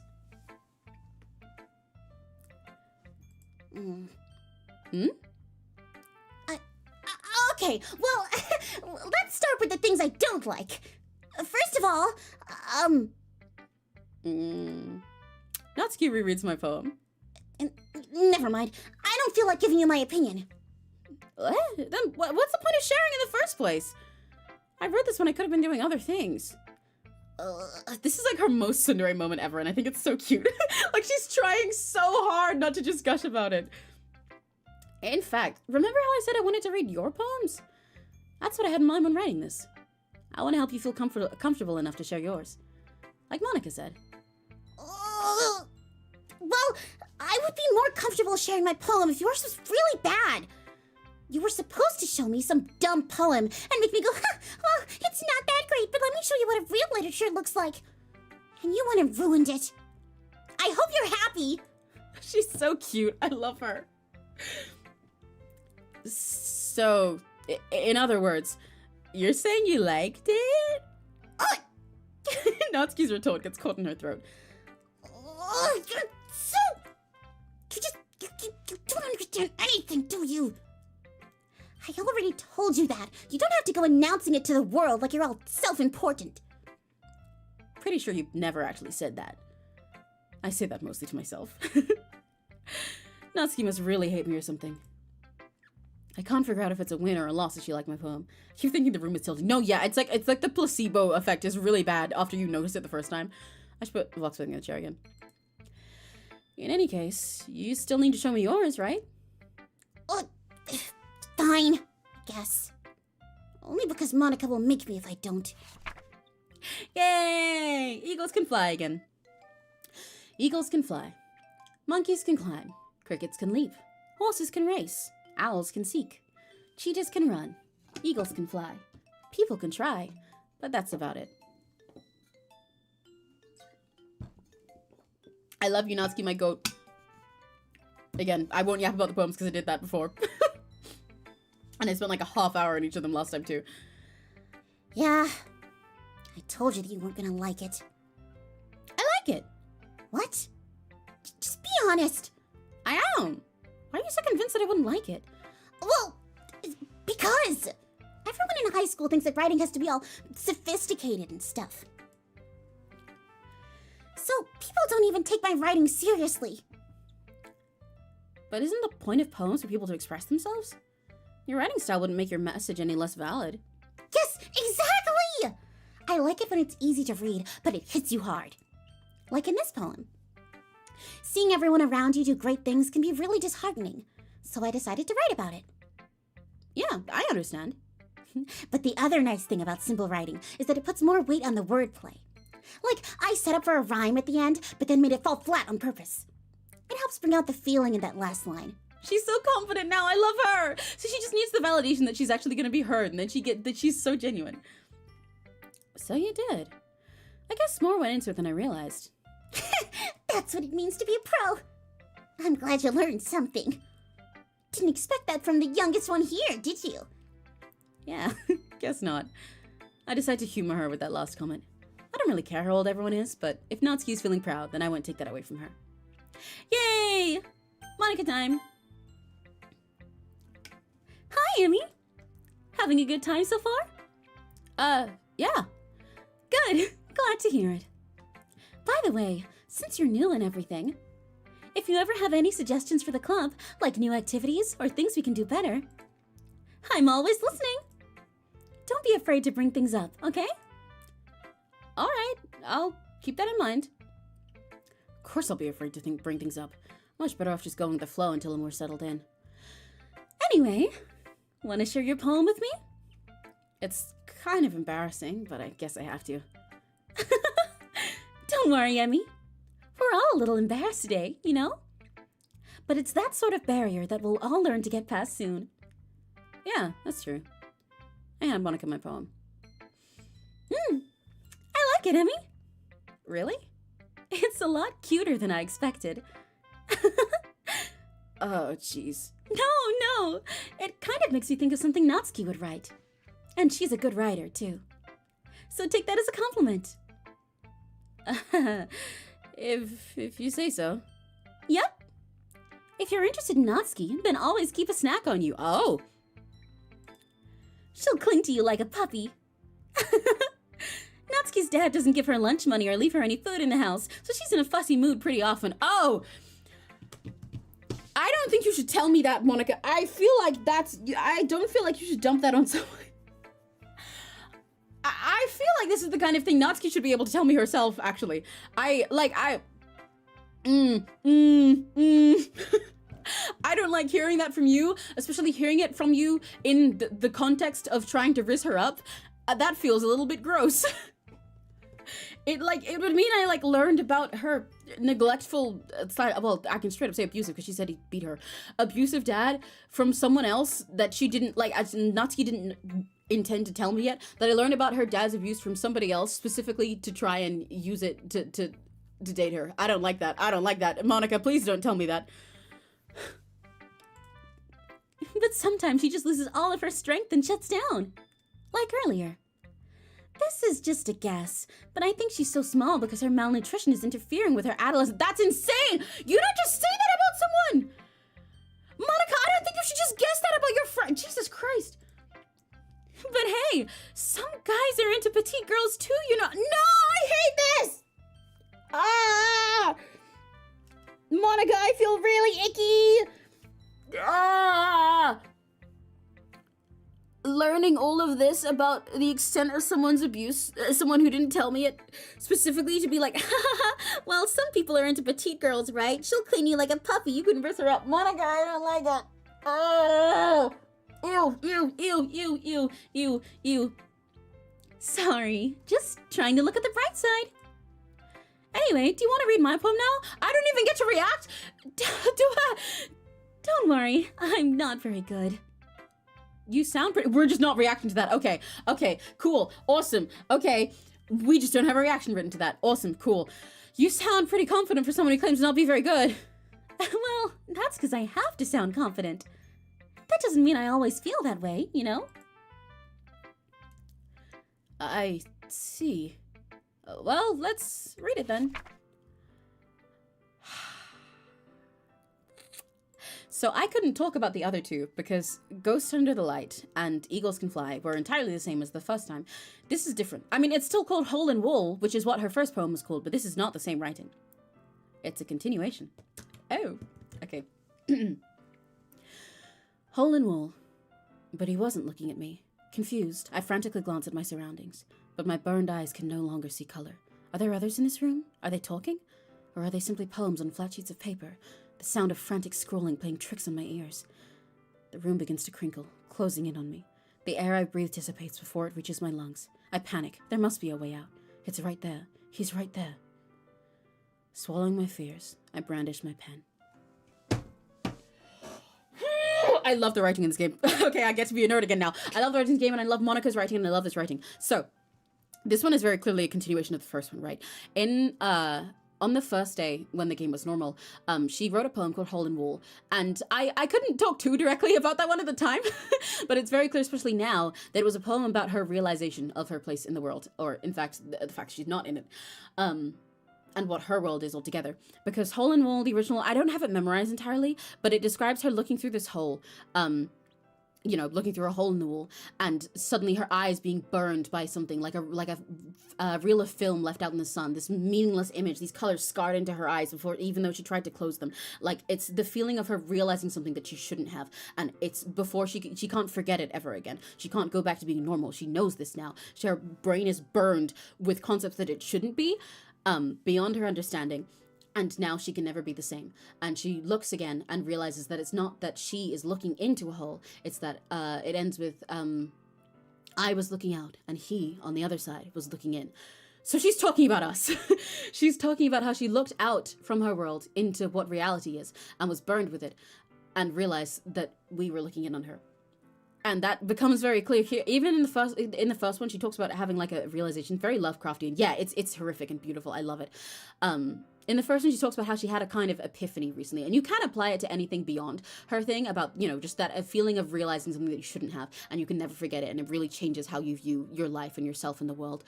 And also realizing that you are less in the world than you thought you were. Like, it just changed her entire concept of reality. But this is very obviously more than that, you know. What's it? My burned eyes can no longer see color. Because before she described that her eyes were burned with like flashing light and vibrant colors and all these things that were like beyond, you know, anything that she knew.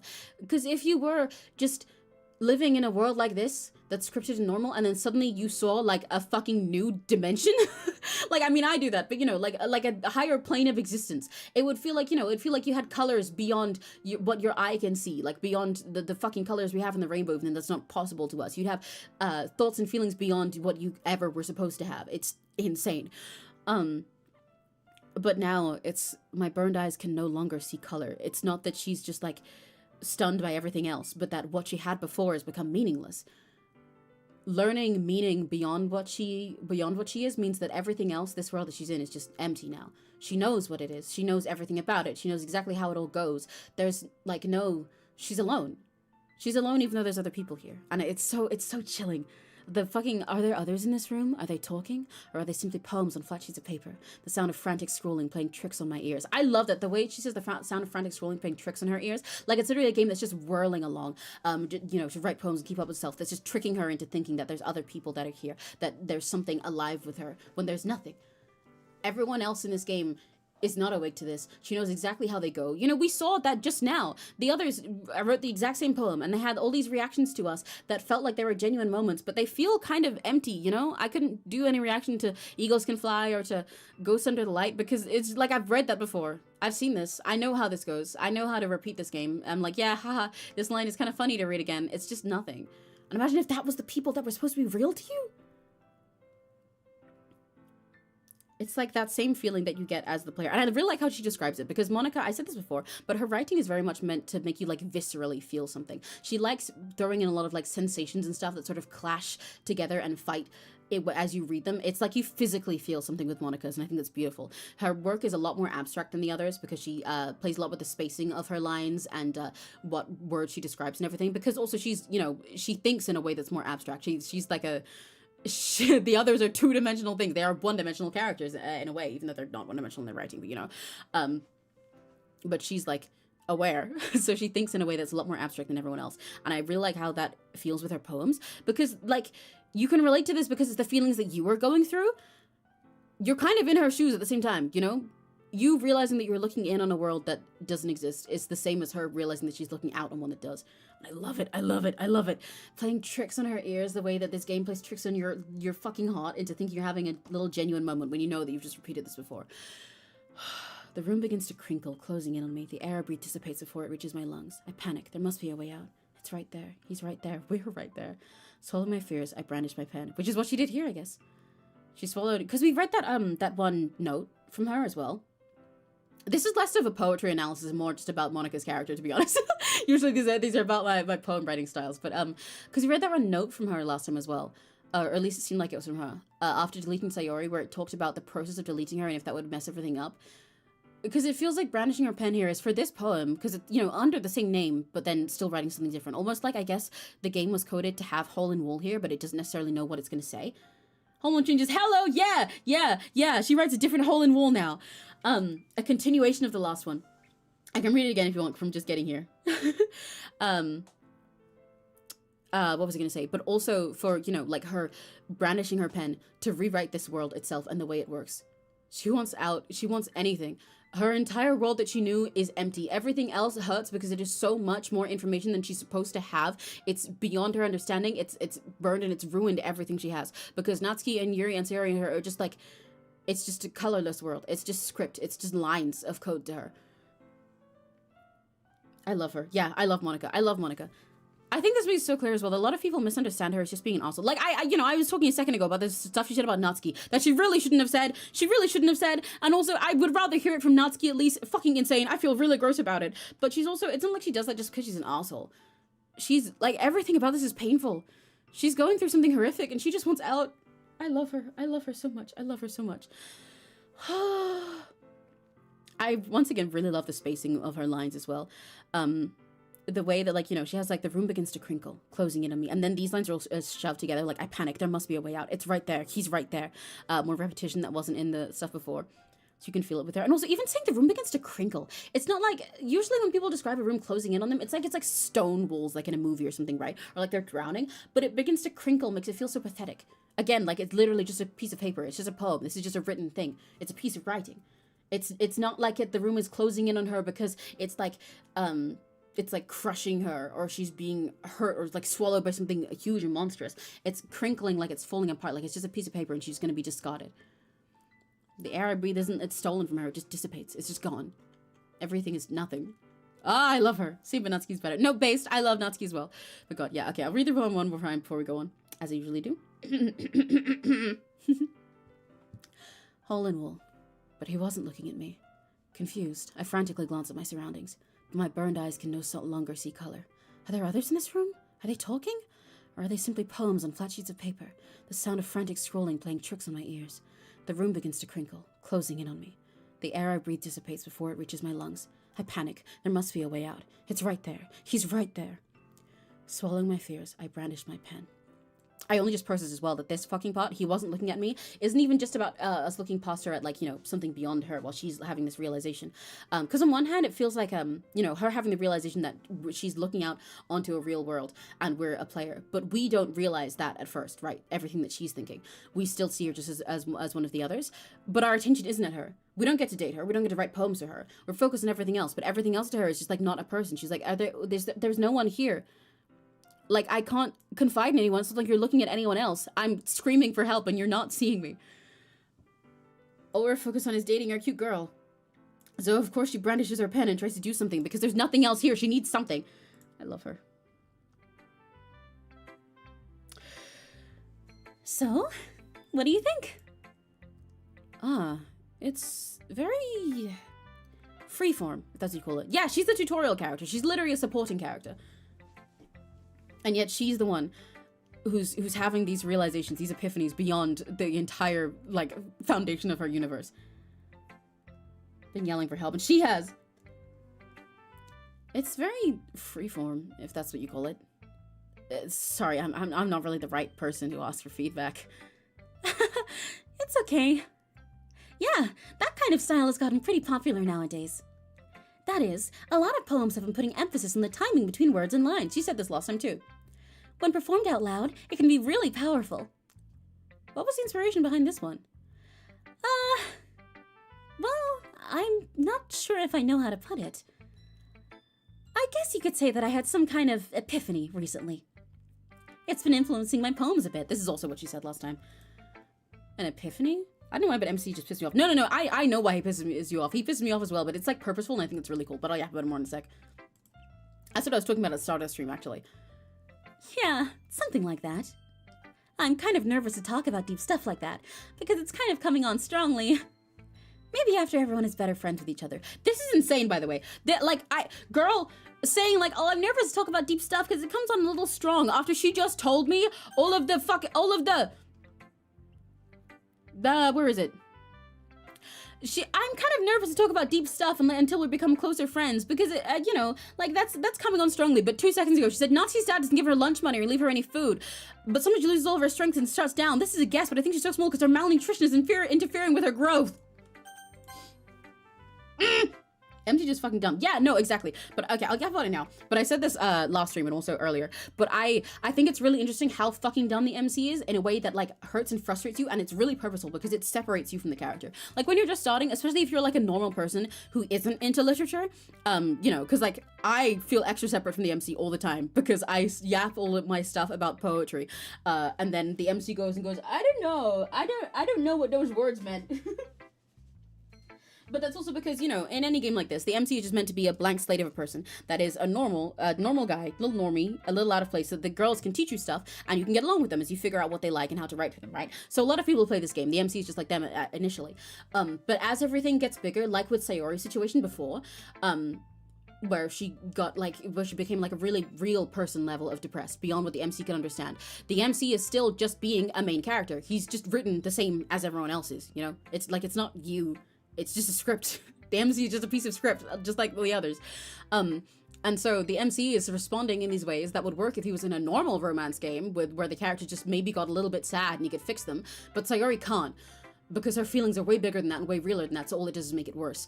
And you have these moments with Monika where we've just seen her, like, talk very directly to us about her realization beyond the world, especially because she had a different poem. That in itself is her literally showing us that she's more than that. And speaking to us, the person. And you can have all these reactions, but the MC can't. He doesn't know. the MC is the same MC that there was, like, it's like a reset just the same as the others are, you know? The MC doesn't know anything. The MC isn't going to pick up on Monika having some big realization because the MC has no memory of Sayori or the last thing. And it hurts. The MC is like really dumb, but on purpose, and I think that's really cool. It forces you to feel like you're not in tune, like you're not walking in step anymore, in tandem with the character as you go on, because you're screaming at the screen to try and understand what's happening, and the MC's just going, huh, I don't know. I love it. It really hurts. Anyway, here's Monika's writing tip for the day. Sometimes when you're writing a poem or a story, your brain gets too fixated on a specific point. If you try so hard to make it perfect, then you'll never make any progress. Just force yourself to get something down on the paper and tidy it up later. Another way to think about it is this. If you keep your pen in the same spot for too long, you'll just get a big dark puddle of ink. So just move your hand and go with the flow. That's my advice for today. Thanks for listening. Okay, that was the same tips. Ah! Fuck, I forgot about that. Sorry, that wasn't even a scream of fear. That was like, oh god, oh, the music's fucking up again. Oh no, don't do this to me. I don't like when the music fucks up. The music fucking up stresses me out more than everything because I'm really hyper aware of it. If you guys would direct your attention to where Vox is in the back of the classroom. That's oomph. That's oomph. There's oomph over there. That's oomph. God.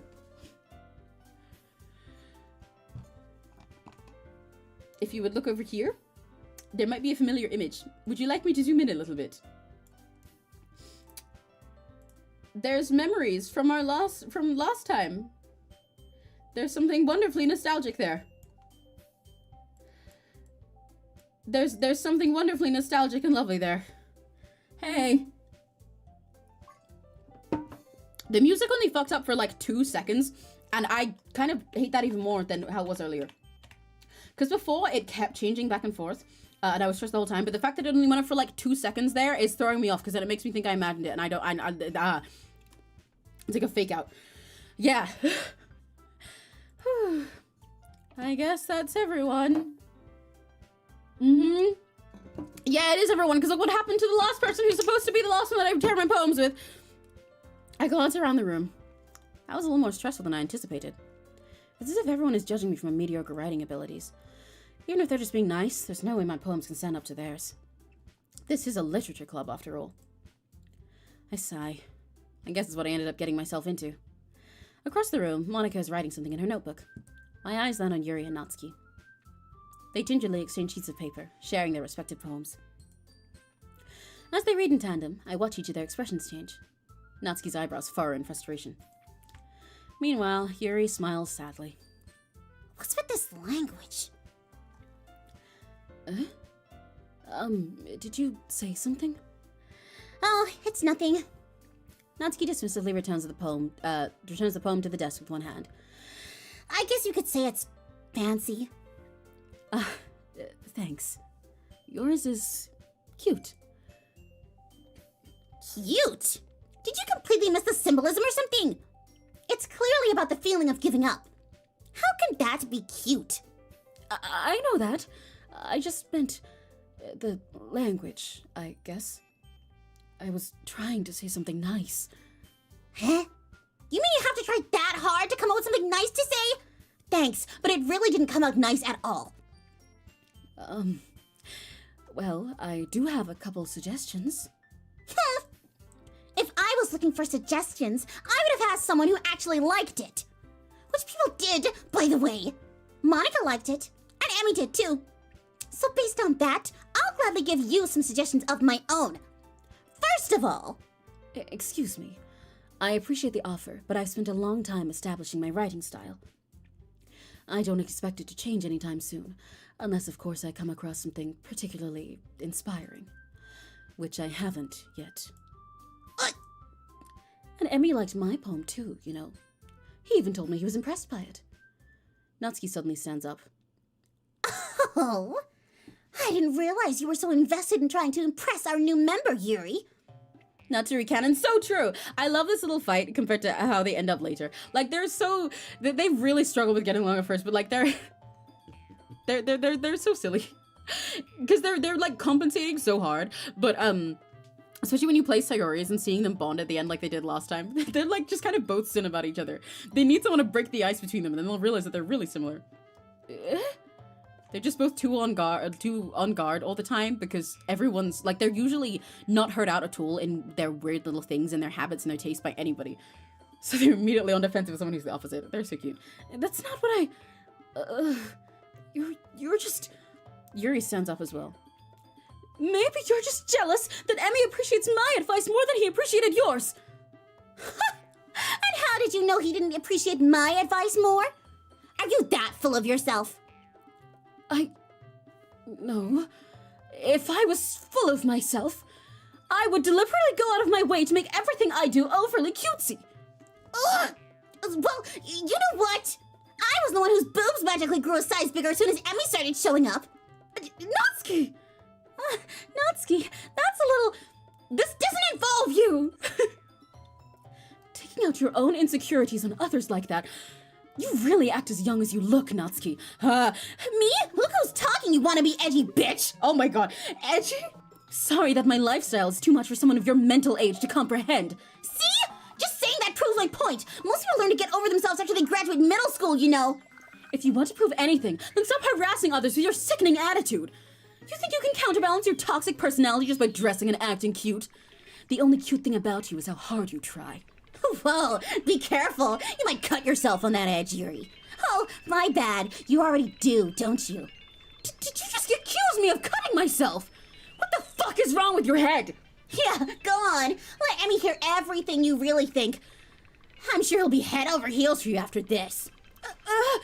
Suddenly, Yuri turns toward me. I'm gonna have a meltdown. Yuri turns toward me. She just noticed I was standing here. Yeah, I love Natsuki. Emmy, she's just trying to make me look bad. That's not true. She started it. How did I get tried? But I never agree with Natsuki. I don't agree with either of you because usually you're just kind of indifferent, and I choose Sayori because Sayori helps you break the fight, but there's no Sayori here, so I can't choose the one person who could be a peacekeeper. But I'm dating Natsuki, so I guess I'll pick Natsuki. Natsuki! I picked Natsuki! I picked Natsuki! I picked Natsuki! I'm picking Natsuki because I'm dating Natsuki, please! Let me pick Natsuki!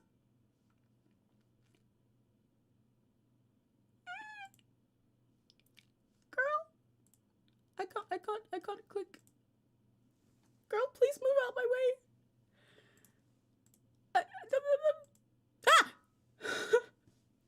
This is one of my favorite scenes too. I really love it.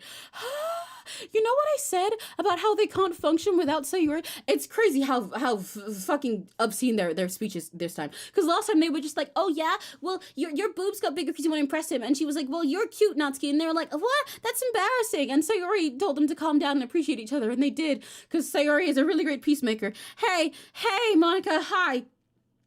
They really don't work without Sayori. Oh god. I love this scene. Hey, Emmy? Why don't we step outside for a little bit? The way the text is moving to make sure it doesn't go behind her, because it like knows that she's in front. Okay? Sorry about that. I don't like that the music isn't back yet still. They really shouldn't have tried to get you involved. It's probably better for us to stay out of this. We'll go back inside once they're done yelling. Some president I am, right? I can't even confront my own club members properly. I just wish I was able to be a little more assertive sometimes. But I never have it in me to put my foot down against others. You understand, right? Anyway, if this makes you want to spend less time with the others, then that's fine. I'd be happy to spend some time with you instead. Suddenly, Natsuki runs out of the classroom. I don't think Natsuki's ever fucking cried before! She quickly runs away. Natsuki, hey, what the fuck did Yuri say? Also, actually, Monika, honestly, I do not think stepping outside for a little bit was the right option there. They were, like, digging into each other with shit they should not say. I know you're not good at, like, stepping between them like Sayori, but you could have just yelled. Just yell at them and tell them to sit down, please. Oh my god. Oh, dear. Well, it looks like they're done. I didn't mean it. I didn't mean it. I didn't mean it. Yuri is rocking back and forth in her desk with the palms in front. What the fuck did you say? What the fuck did you say to to make Natsuki run out crying after everything that she hears, and you to start rocking back in your chair having an anxiety attack because you said too much. What the fuck? Yuri? I didn't mean it! I believe you. I have no idea what Yuri might have said to Natsuki. I really want to know what Yuri said. Right? I really fucking want to know. Also, the Sayori picture's gone now. I really want to know. Like, it's insane. Not just that Natsuki left, but that Natsuki left crying when usually she just, you know, has a retort for everything. She's clearly been through so much shit based on what Monika talked about and stuff. For Yuri to say something enough that she leaves in tears and gives up and has no other defense, and Yuri to feel this bad about it and have like a fucking breakdown. Dude, what the fuck did she say? Or did. Emmy, please don't hate me. Please. I'm not like this. There's something wrong with me today. It's fine, Yuri. We know you didn't mean it. Besides, I'm sure Natsuki will forget all about it by tomorrow. Completely. Anyway, the meeting is over, so you can go home now if you want. Yuri looks at me like she wants to say something, but she keeps glancing at Monika. But she said, yeah, to be honest, I would assume, like, my only assumption is that she brought up something about her dad. But, like, it's gotta be insane for that level, you know? You can go first, Monika. I'd like to stay a little bit longer. I'm the president, so I should be the last one out. I'll wait for you to be done. Well, I'm vice president, so please let me take that responsibility today. I don't like that the music still isn't back. I hate it. It kind of sounds like you don't want me around for something, Yuri. It's not that. I didn't get much of a chance to discuss my book with Emmy. It would just be embarrassing with you listening. I guess I don't really have a choice, do I? I'm sorry for causing trouble, but I do.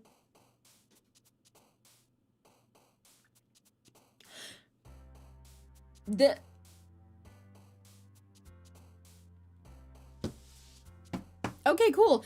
I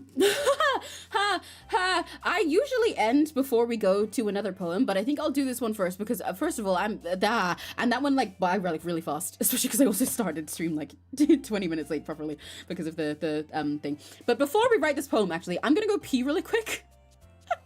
I'm gonna go pee and also help there with something really quickly. I will be like 10 minutes max. I'm not gonna go to BRB screen. I'll leave you guys with this one because I like the music here. Hang on.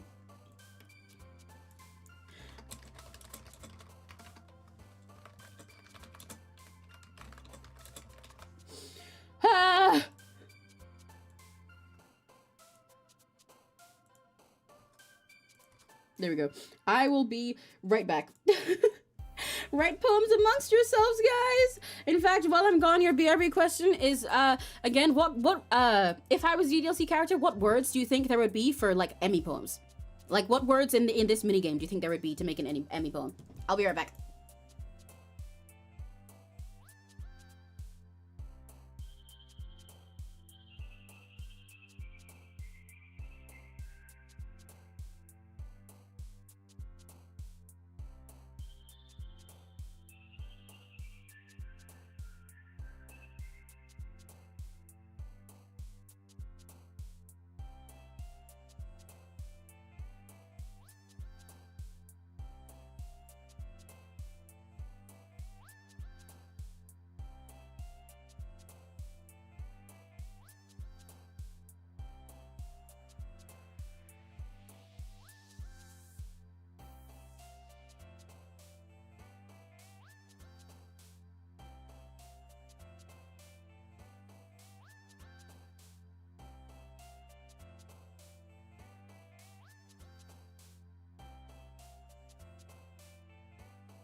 Hello.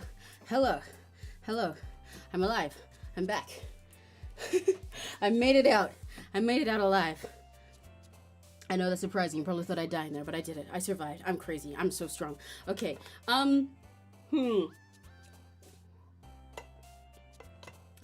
My favorite word here is why is there a cat in my room? 𝘆cie𝗂𝗿, why were you hiding under my bed? Are you gonna ask me if you can leave now? For fuck's sake. Did you get my toilet paper? Yeah, you can have some. You can eat it. Are you going back under my bed? Okay, 𝘆cie𝗂𝗿. 𝘆cie𝗂𝗿, if you want to leave when I scream, that's your fault, not mine. I warned you. 𝘆cie word. Lollipop. Kawaii. My mic falling down. 𝘆cie𝗂𝗿, you keep going under my bed when I go. So the cat does this thing where she sneaks under my bed if my door's open.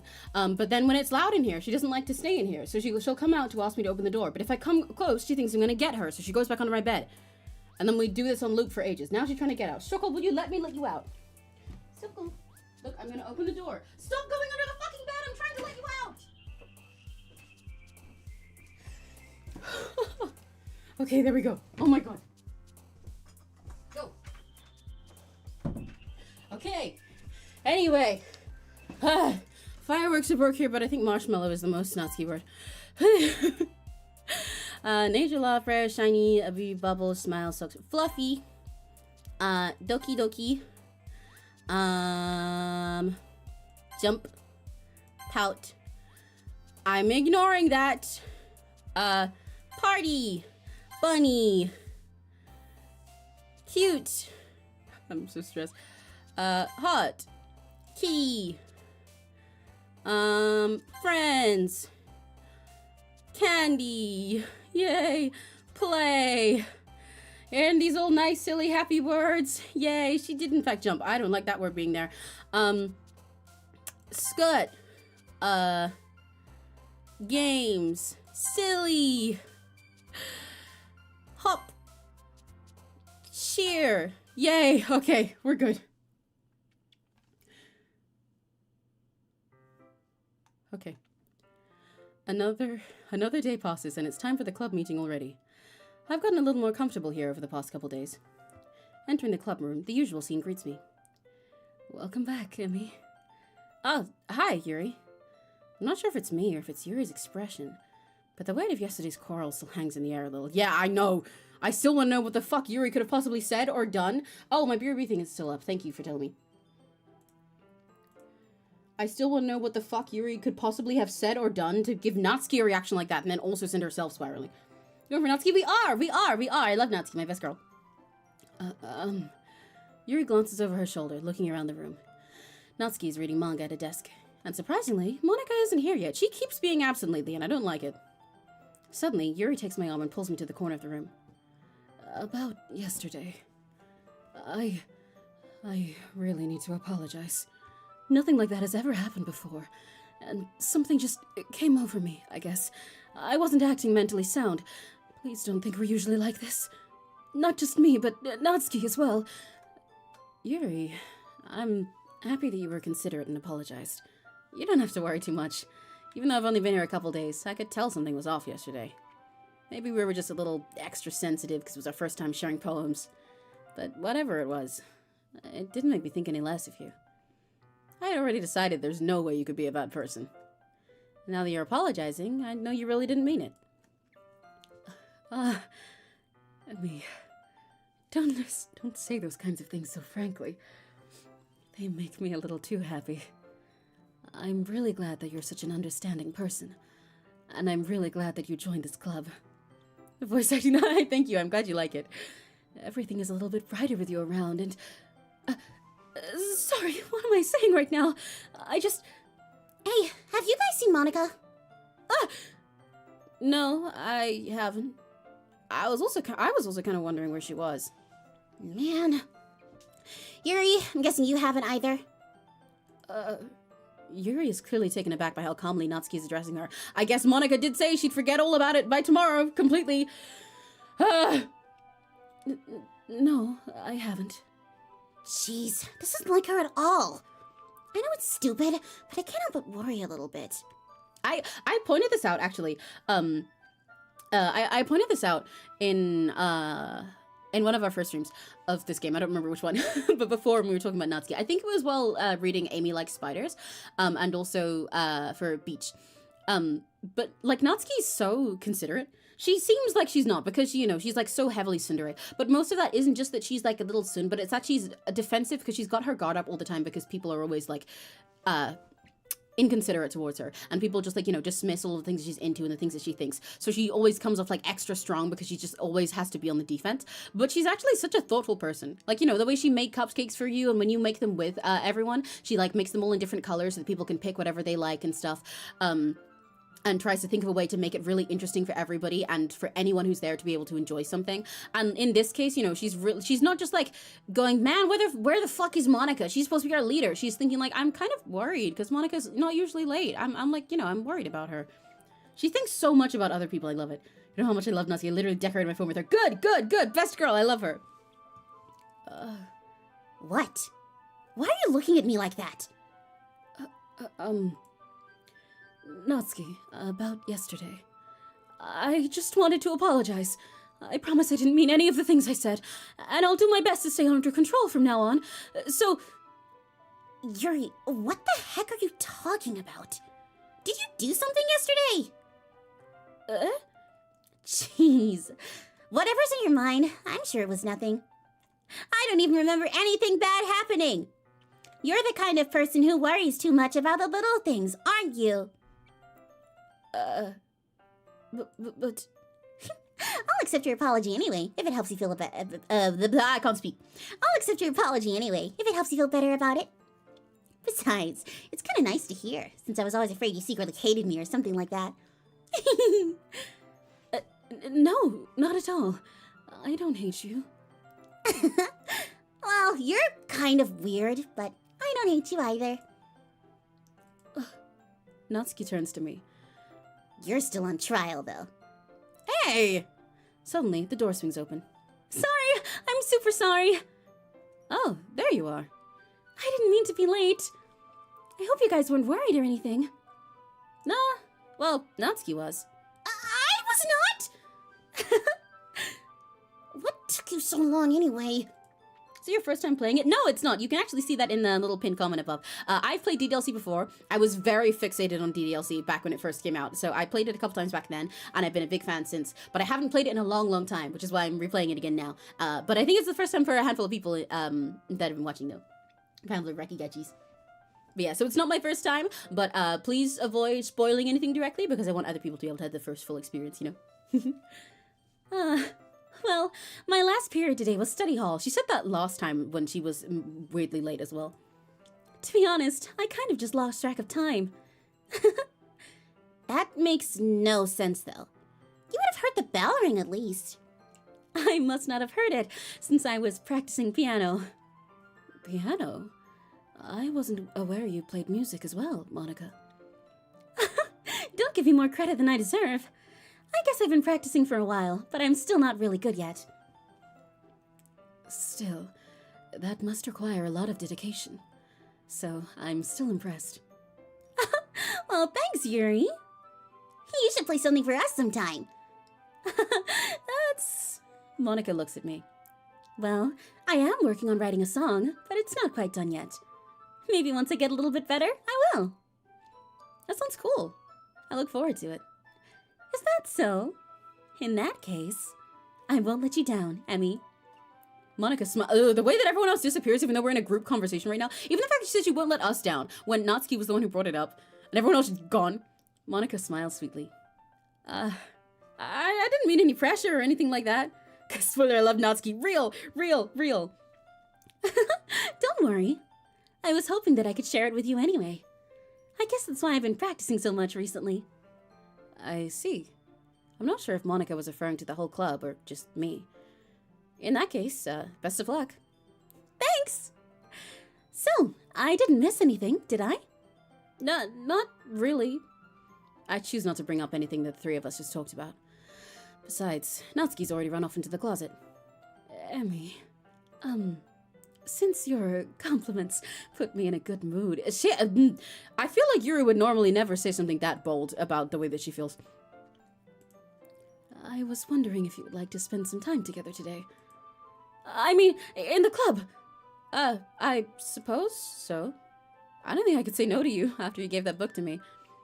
I guess I need to make sure 𝘆cie isn't waiting for me, considering that's the person I wrote my poem for, Yuri. I believe there's a CG of her climbing in the closet here, Yuri. After we finished reading yesterday, she's fine. She's reading over there. See? Don't think about her so much. She's used to being ignored. Come on, we're going over there. Ah!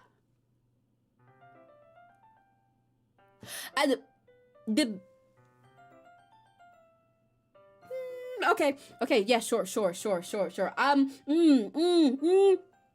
don't like that she's used to being ignored. You're used to being ignored, Yuri. Hey.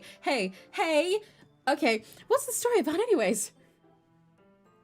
Well, I hated that I know! I hate it! 𝘆cie, Yuri, I was supposed to have 𝘆cie time here. I don't know if you know that. Like, last time I was with, well, I guess you don't know that I was with Sayori, but Yuri, I wrote a whole 𝘆cie poem. I said silly, bubbles, jump, kawaii, doki doki, Yuri. I know you don't like those words. I look at the cover of the book. The book is titled Portrait of Markov. I know that one. There's an ominous-looking eye symbol on the front cover. Basically, it's about this religious camp that was turned into a human experiment prison. And the people trapped there have this trait that turns them into killing machines that lust for blood. But the facility gets even worse, and they start selectively breeding people by cutting off their limbs and affixing them to... oh, that might be a little bit of a spoiler. But anyway, I'm really into it. The book, I mean, not the thing about the limbs. It's kind of dark, isn't it? You already made it sound like it was going to be a nice story, so that dark turn came from nowhere. I mean, she did say she likes horror. Are you not a fan of that sort of thing, Emmy? No, it's not that. I mean, I can definitely enjoy those kinds of stories, so don't worry. I hope so. Yeah, I totally forgot that Yuri is into those things. Not me, I'm locked in. I can risk every girl. She's so shy and reclusive on the outside, but her mind seems to be completely different. It's just that this kind of story, it's the kind that challenges you to look at life from a strange new perspective. When horrible things happen, not just because someone wants to be evil, but because the world is full of horrible people and we're all worthless anyway. And then suddenly, I'm rambling, aren't I? I hate when it does that. Not again. I'm sorry. The reason I hate the fucking cutoff thing like that is not like just because it happens, but like I really want to know what they were gonna say. I want to know. 𝘆cie did this before, and also actually, you know, I was gonna say, because I mentioned when we were sitting with 𝘆cie having our cue time, that I felt like usually they they talk more about their stories and stuff, and you get to get a little snippet into the story when you're reading with them, right? But with 𝘆cie, we were having our reading time, and then it just said time passes, and we didn't get to know anything about the book. Why is the music going? Oh! I hate when they do things with the music! Okay. Anyway. But that happened with Yuri this time too. I don't like it, I'm scared. Hey, don't apologize. I haven't lost interest or anything. I'm just mildly unsettled. Well, I guess it's alright then. But I feel like I should let you know that I have this problem. When I let things like books and writing fill my thoughts. I don't think music's getting faster. What happened there is it faded out for some reason before it looped back again. Jump scared me. I love the fucked up music stuff, especially in this game. Yeah, it's great, and I hate it. / positive. When I let things like books and writing fill my thoughts, my whole body gets I kind of forget to pay attention to other people. So I'm sorry if I end up saying something strange. Do I even get to see that? No, okay, I don't. Cool. Awesome. Cool. And please stop me if I start talking too much. I really don't think you need to worry. That just means you're passionate about reading. The least I can do is listen. It's a literature club, after all. That's... Dude, okay, hang on. I pointed out in the first...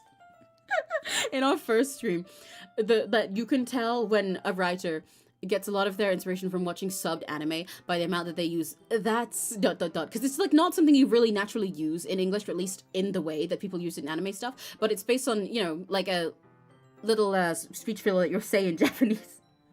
But it's like so extra egregious in this one. It's not necessarily a flaw of the writing, I just find it funny that you can notice it, you know.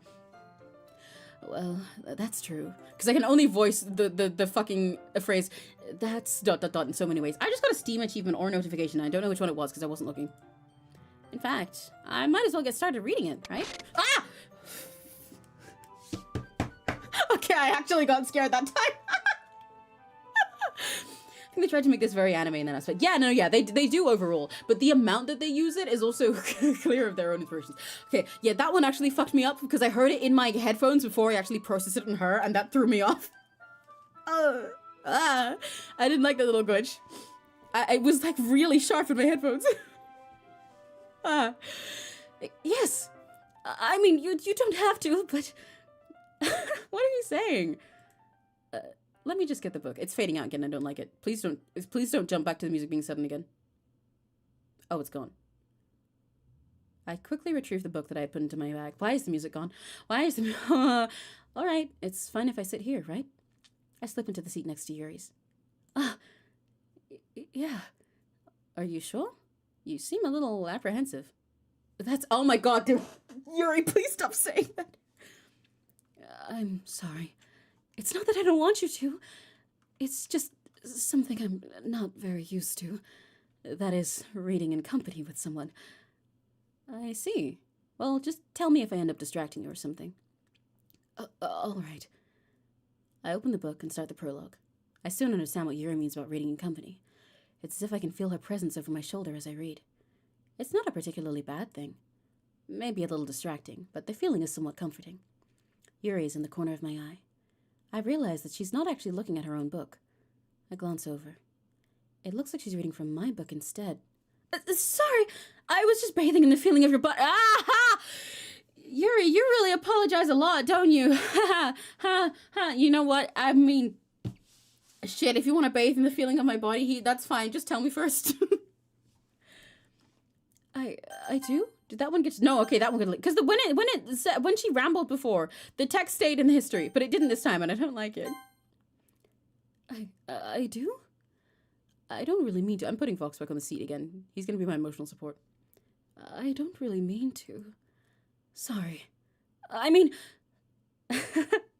Here, this should work, right?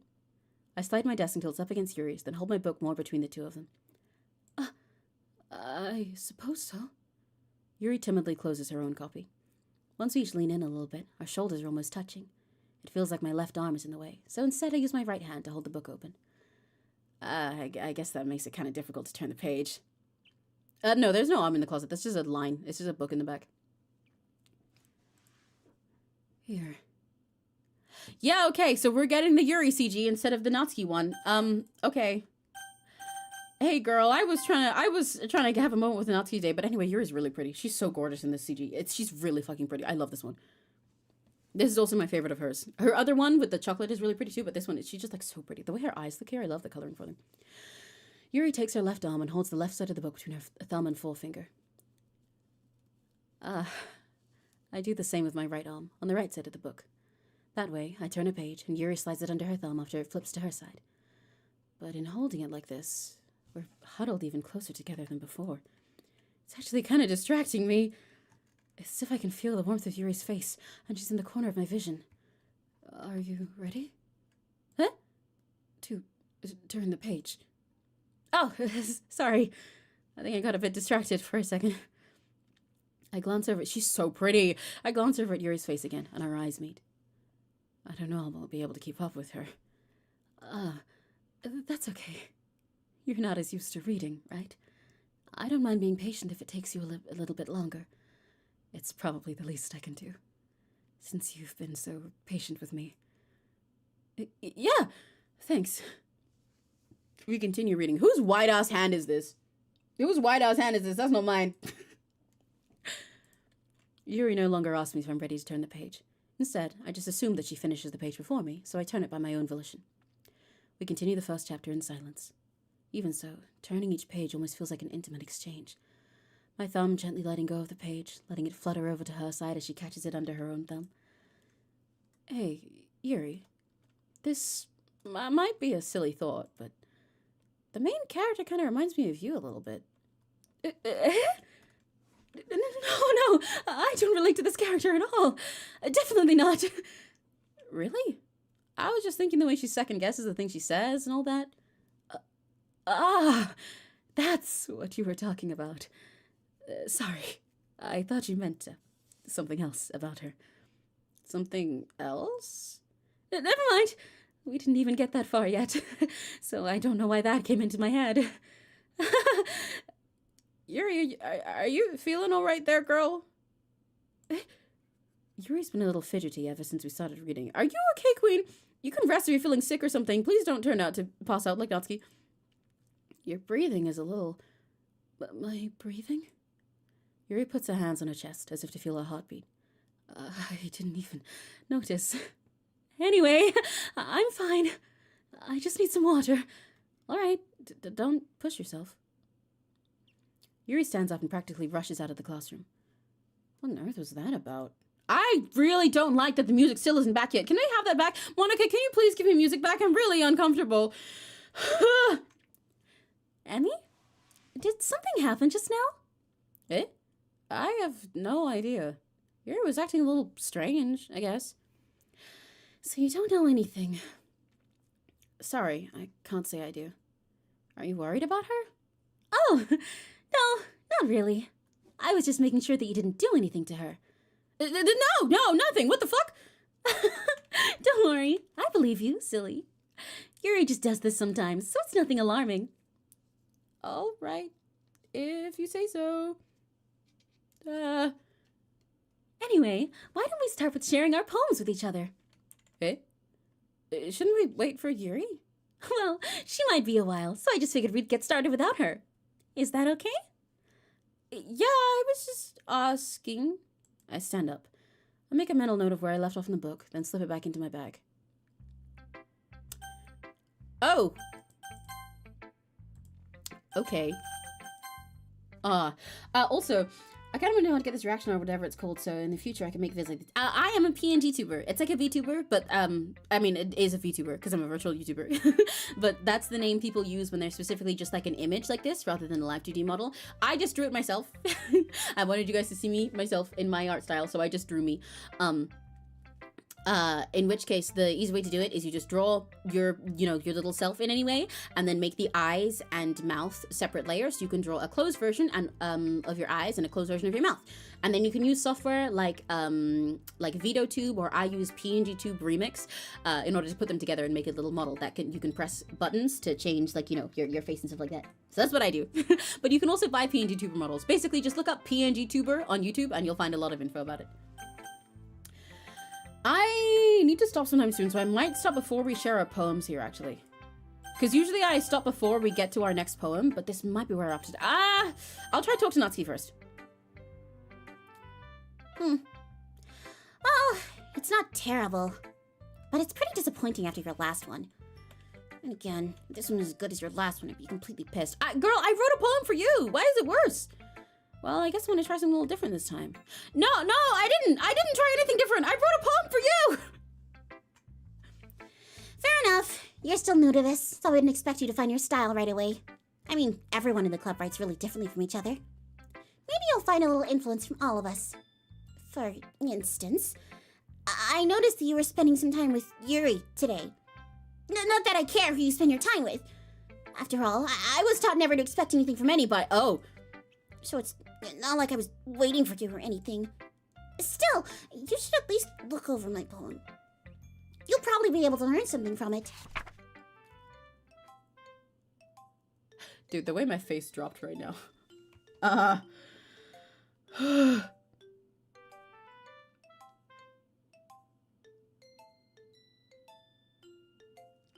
feel a little bit like her music is lower than usual. That's probably just me tripping. I'm not learning anything from this queen, actually. Hey girl, isn't this supposed to be Amy likes spiders? I want that one back. But she likes spiders. That's why I can't be her. That's why I don't like her. Emmy, why didn't you come read with me today? I was waiting for you. I was waiting for a long time. I was the only thing I had to look forward to today. Why did you ruin it? Do you like Yuri more? I think you're better off not associating with her. Are you listening to me? Yuri is a sick freak. That should be obvious by now. So just play with me instead, okay? You don't hate me, Emmy, do you? Do you hate me? Do you want me to make me go home crying? The club is the only place I feel safe. Don't ruin that for me. Don't ruin it. Please, just stop talking to Yuri. Play with me instead. It's all I have. Play with me. Play with me!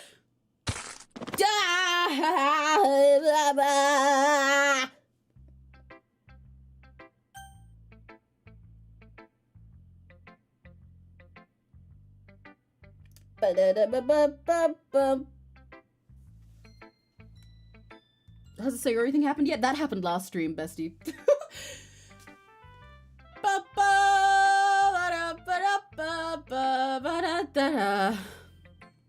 It is though? Yeah, I thought so.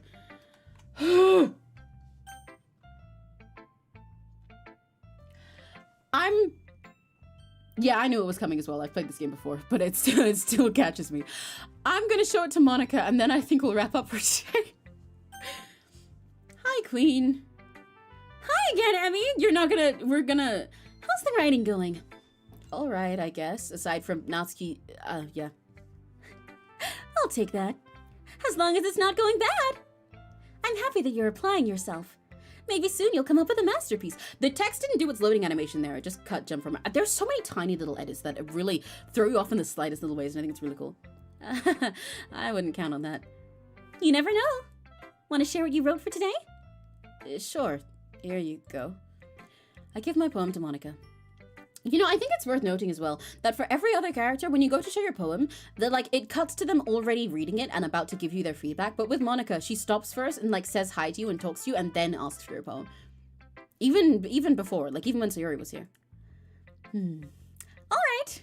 Great job, Emmy. I was going ooh in my head while reading it. It's really metaphorical. So they're just fully acting like I wrote a Yuri poem, even though I specifically only chose 𝘆cie words. Okay, cool, awesome, cool, okay.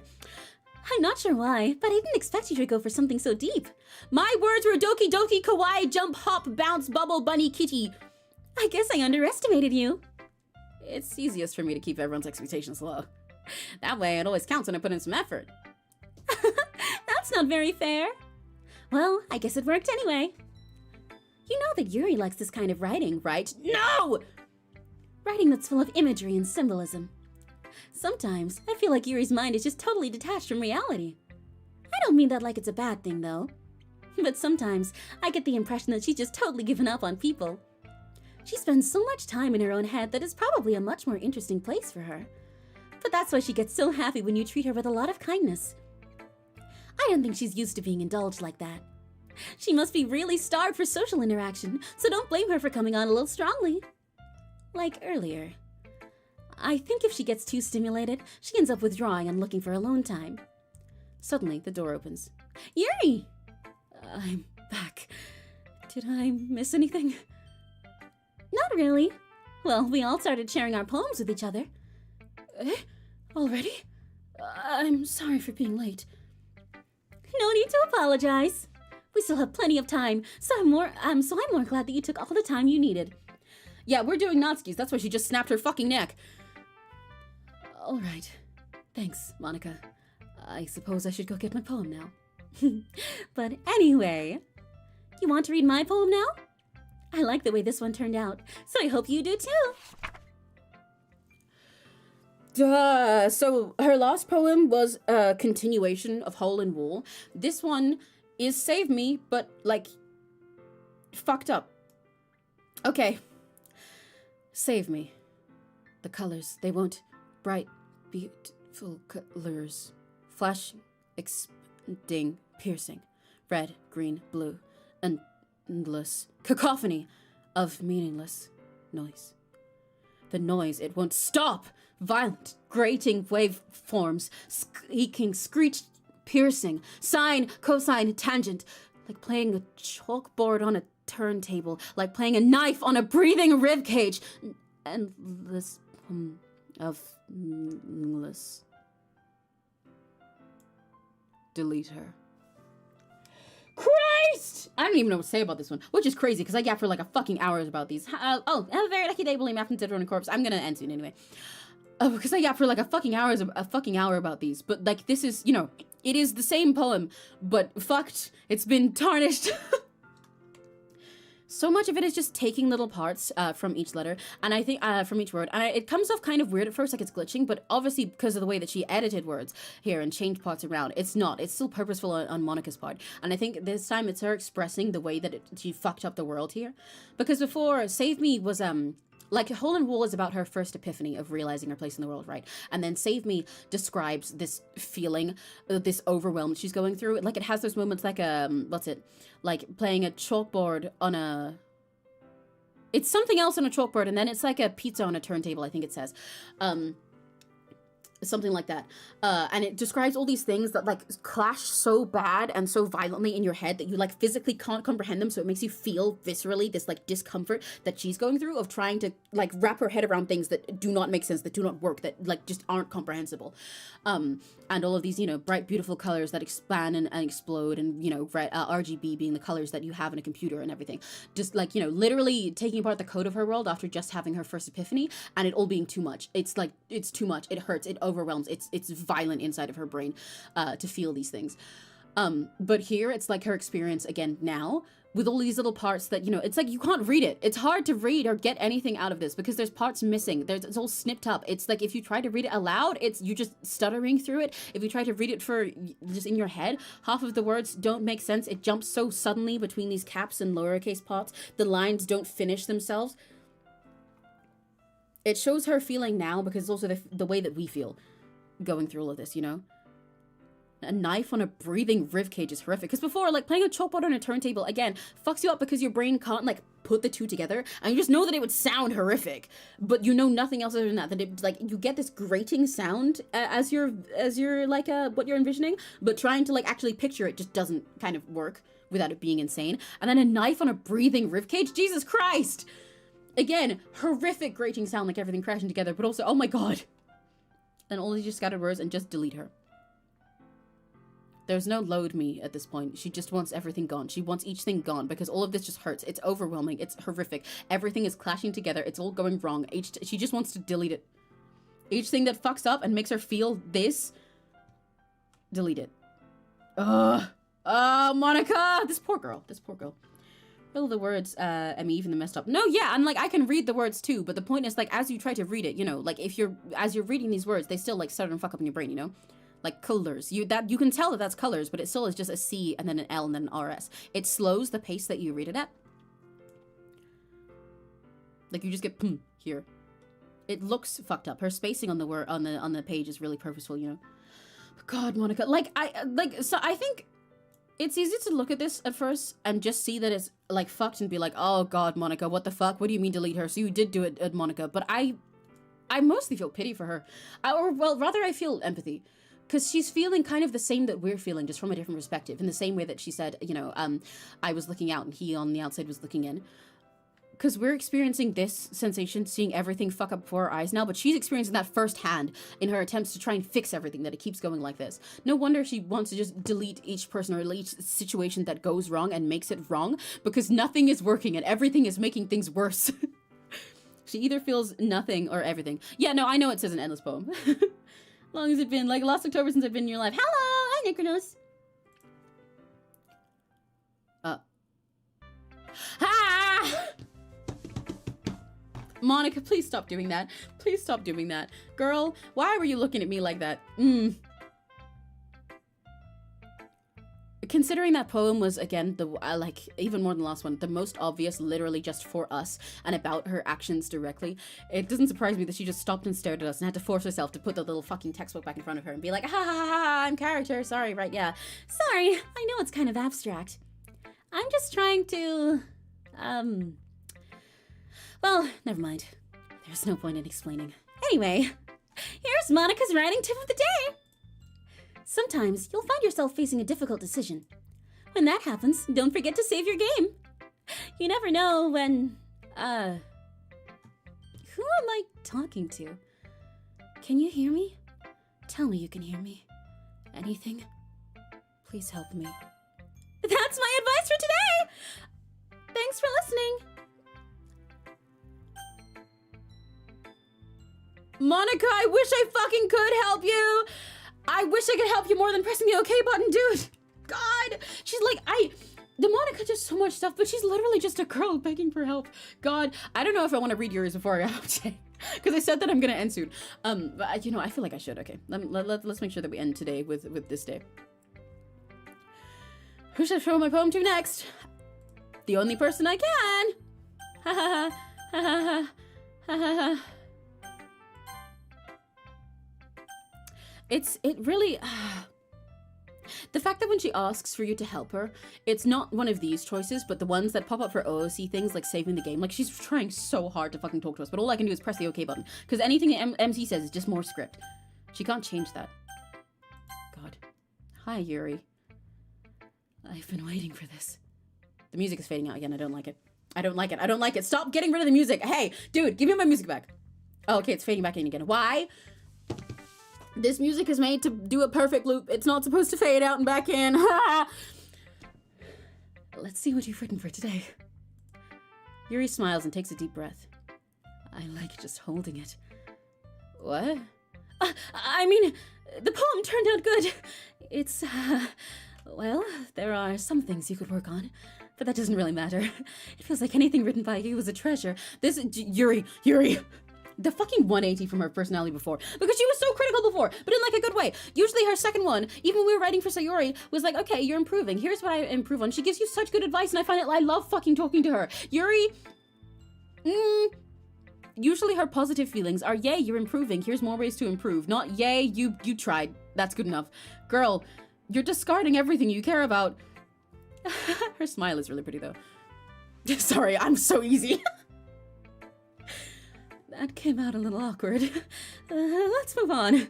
Here's the poem I wrote. You don't have to like it or anything. This is a new... Your page is stained, Queen. There's no music again. Oh my god, I'm gonna crash out. I need them to stop taking the music away. Please, please, please. Okay, well, there's no music again. And this is also a new poem. 𝘆cie didn't have any new ones before. This is a new poem. And usually... Yuri's are also pretty purposeful about their spacing. Not like Monika's where they're really artsy about it.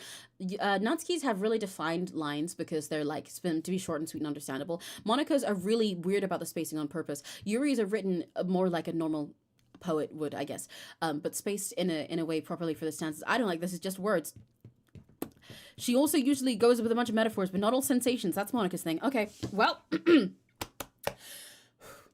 wheel.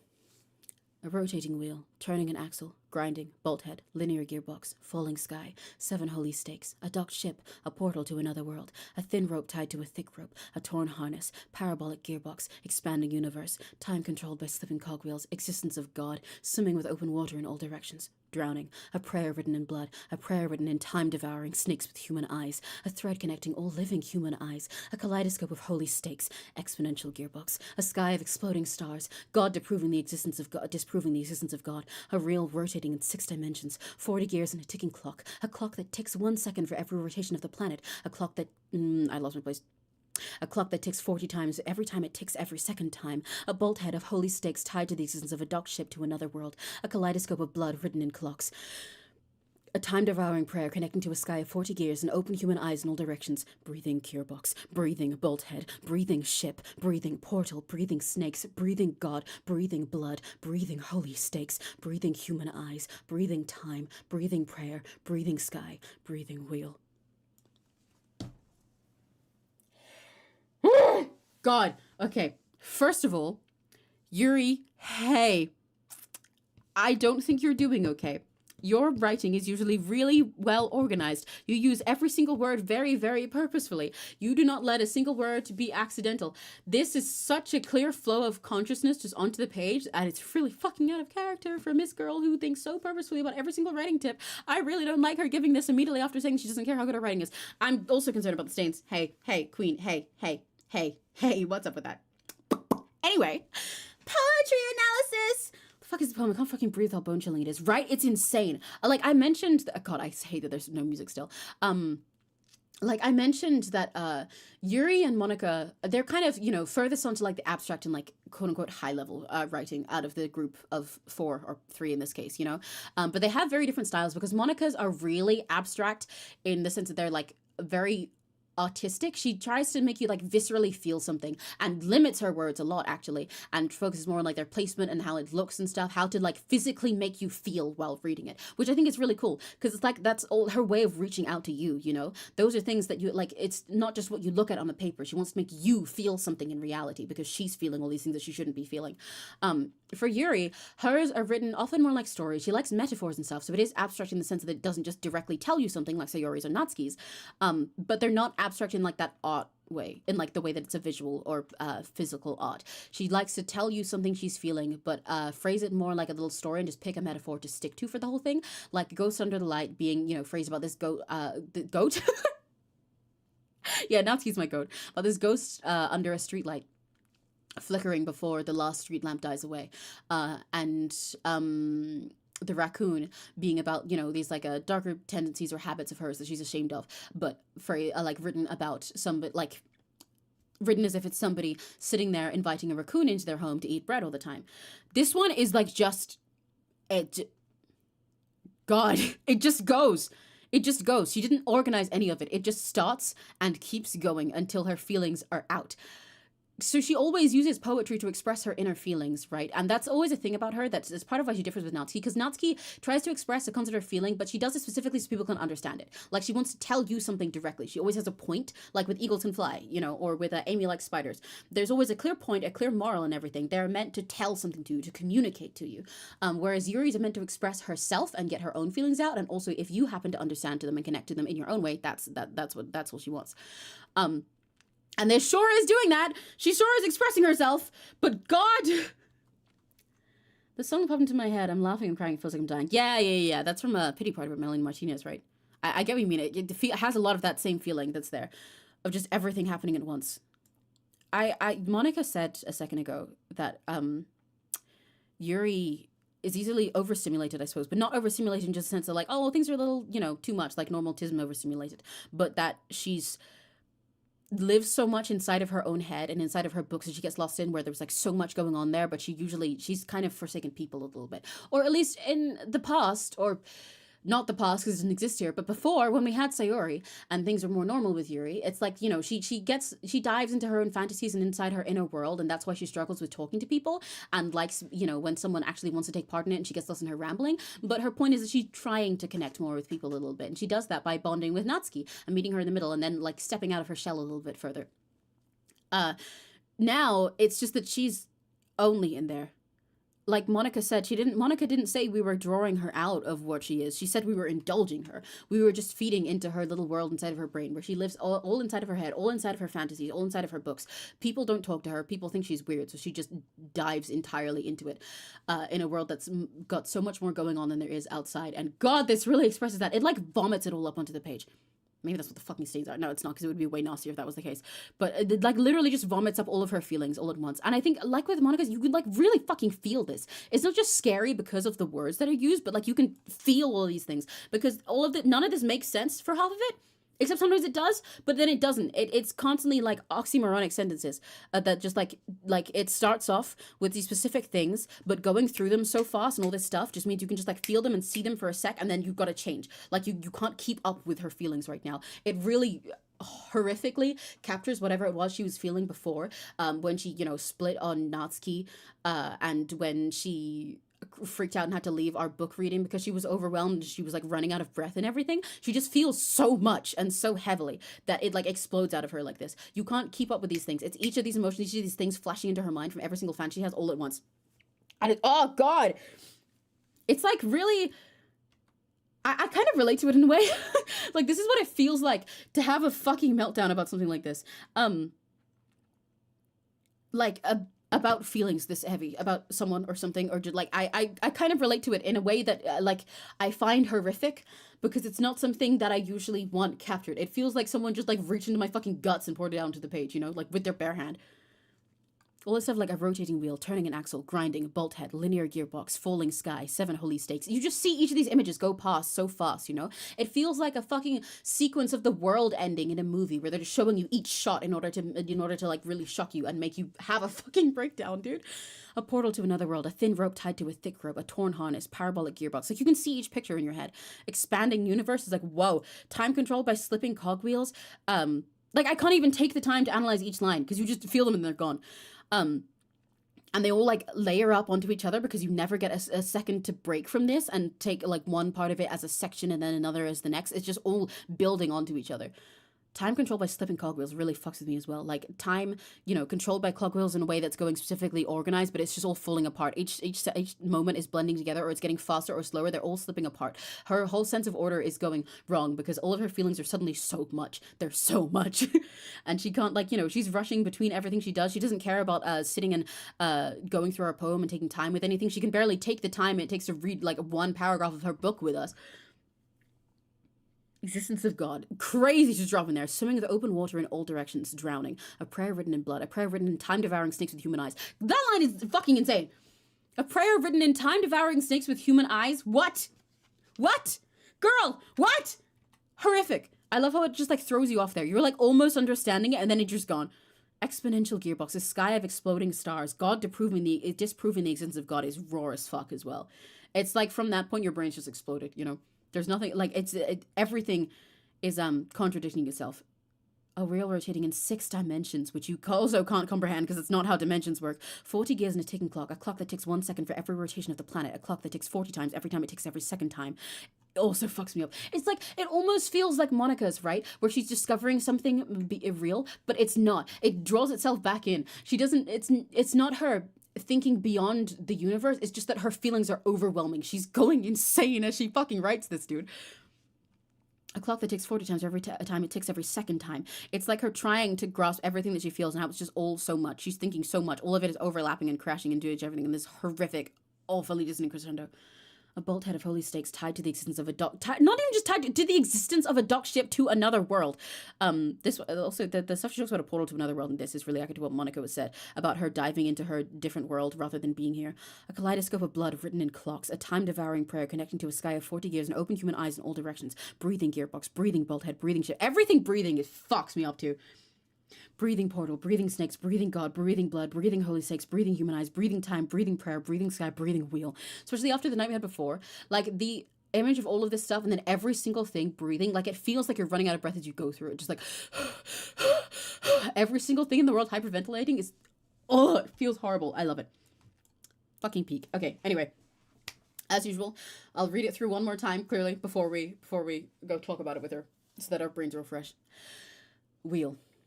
A rotating wheel, turning an axle, grinding, bolt head, linear gearbox, falling sky, 7 holy stakes, a docked ship, a portal to another world, a thin rope tied to a thick rope, a torn harness, parabolic gearbox, expanding universe, time controlled by slipping cogwheels, existence of God, swimming with open water in all directions, drowning, a prayer written in blood, a prayer written in time-devouring snakes with human eyes, a thread connecting all living human eyes, a kaleidoscope of holy stakes, exponential gearbox, a sky of exploding stars, God disproving the existence of God, a wheel rotating in 6 dimensions, 40 gears in a ticking clock, a clock that ticks 1 second for every rotation of the planet, a clock that ticks 40 times every time it ticks every second time, a bolt head of holy stakes tied to the existence of a docked ship in another world, a kaleidoscope of blood written in clocks, a time-devouring prayer connecting a sky of 40 gears and open human eyes in all directions, breathing gearbox, breathing bolt head, breathing ship, breathing portal, breathing snakes, breathing God, breathing blood, breathing holy stakes, breathing human eyes, breathing time, breathing prayer, breathing sky, breathing wheel.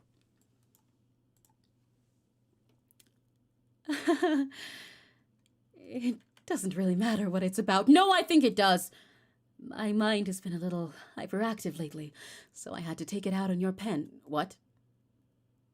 That is, a pen fell out of your backpack yesterday, so I took it home for safekeeping, and I just really like the way that it writes. So I wrote this poem with it. And now you're touching it. I'm okay. What did I just...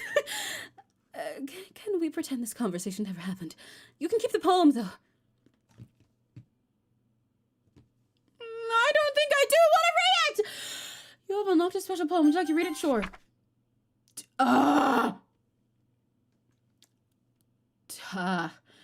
Today I cut my skin open for the first time. It was exhilarating. I think I understand how it feels now. I'm supposed to be the responsible one, though, so I don't think I'll be doing it again, unless I decide to kill myself. I left a memento of the occasion below.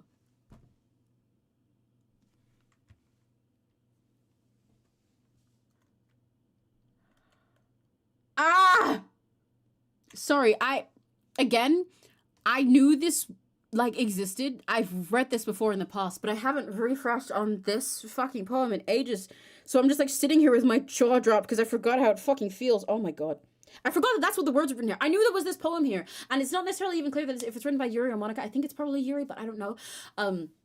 With this fucking bloodstain, but I forgot that those were the words. What? You understand how who feels now? Hey, hey, hey, hey. If it was Monika, then it would say Yuri there, but the word's too short, so I can only assume it's Yuri, but talking about Sayori, but Sayori doesn't exist, but that would imply she knows. I don't like it. But we've also seen Sayori with, like, so little, I don't know. I'm supposed to be the responsible one, though, so I don't think I'll be doing it again unless I decide to kill myself. It's fucking crazy. You're just accepting that, like, it's not even that they... The state you have to be in mentally to do that and think it's exhilarating and be like, yeah, I get how these people feel now, but I'm only going to stop because I'm supposed to be responsible. So I probably won't do it again. It's if it's just like a casual thing, like eating fucking sweets or something, unless I decide to kill myself, which they just think, yeah, that could happen. God. I left a memento. Why? Why? How much did you fucking cut it open to have this on your hands?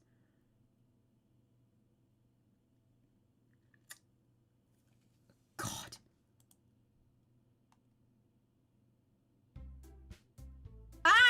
My cursor is Sayori.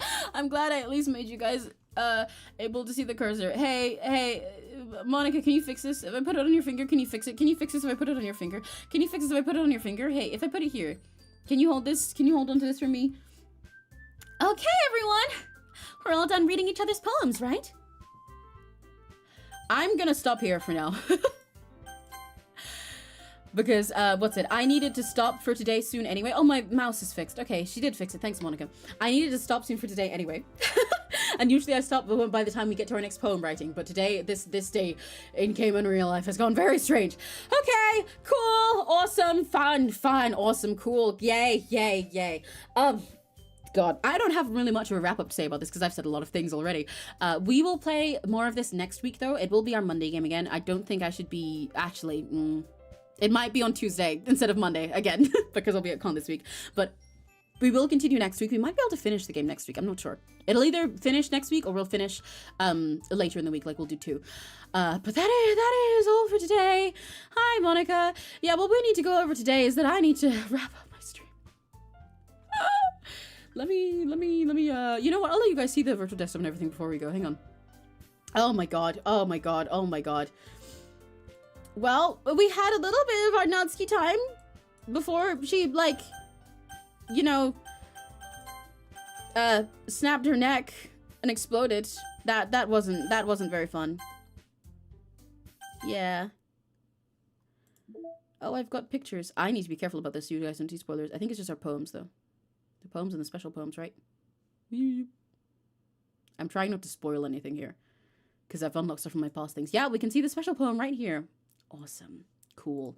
You can set that as your wallpaper. No, I do not think I will be doing that. Is there anything different in the files? I'm scared now. Huh? Whoa. This is different.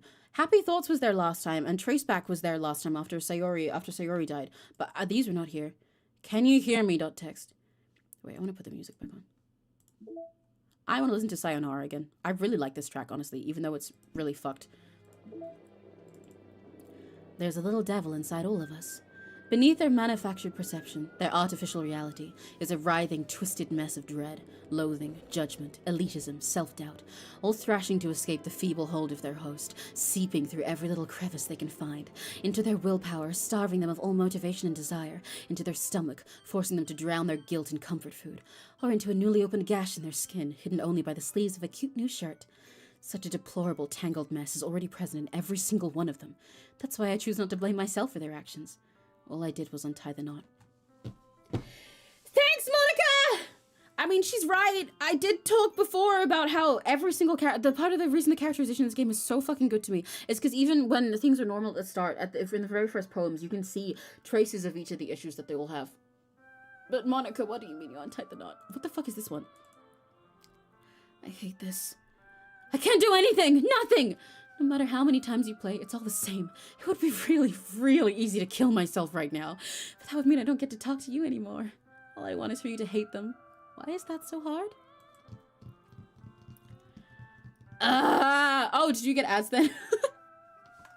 That's, you know, that's an extra good sign that it's time for me to wrap up, because my ads happen every, like, half hour. But you can see the poem again if you want to. Oh, dear. Are the poems worth different... Ah, it still says Sayori's winning words here. It only says Sayori's winning words here. Does it? Or does it say the others just go down? No, it says 𝘆ći's words, okay.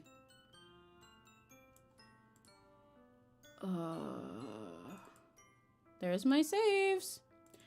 There's the characters. Insecure directory. No, yeah, we saw that last time.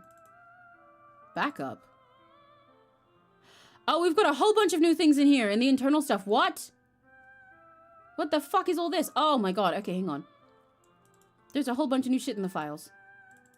There doesn't seem to be anything in most of these internal ones, but there's stuff in this fucking backup file. What? Meeting notes 1. Updated development timeline. New tasks. Test cases for a new genetic model. What? Server time optimization idea. Automatic data collection. Data migration to encrypted file share Monday. VM2 roadblocks. Row in VM2. Everyone else in VM1 for data collection. Ideas for data search types. Visual renders. Audio data. VM environment changes. Persistent variable tampering. Timestamps. Passing thought patterns. I need to stop the music because it's about to play the wrong song. Hang on. What the fuck is this? I don't remember this part. Persistent variable tampering, timestamps, passing through patterns. No, excessive servers aren't needed. Meeting over time. You know who went on too many tangents again. I need to be more assertive about staying focused. What? I don't know who. Test.txt. File copy test from disposable drive to thin client. What? What the fuck are all these files? Okay. Well, if you missed anything while you were on ads, it was this. And this. I bet you're also watching the VOD in a sec. Oh my god. Hey, Monika, what do you mean you untied the knot? Hey, girl. Hey, girl. Hey. Hey. Hey. Do I have any mail? I don't have any mail. Well, anyway. I hope you had fun! Ah! We got some 𝘆cie time, like I wanted. We tried. We got a little bit of 𝘆cie time, and now I guess we're fucking dating Yuri, I suppose, because she decided that we wrote a poem for Yuri, and we're doing everything for Yuri, no matter how cutesy my words are. Yay, awesome, cool.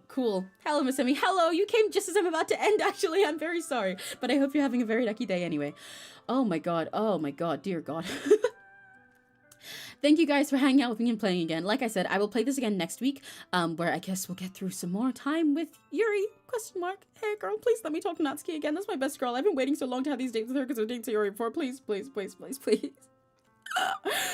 I love this game so much. I love this game's writing so much. I love everything. It's so crazy experiencing all of these things again. All of these, like, the jump scares and little edits and changes and broken parts. Like, I know most of them.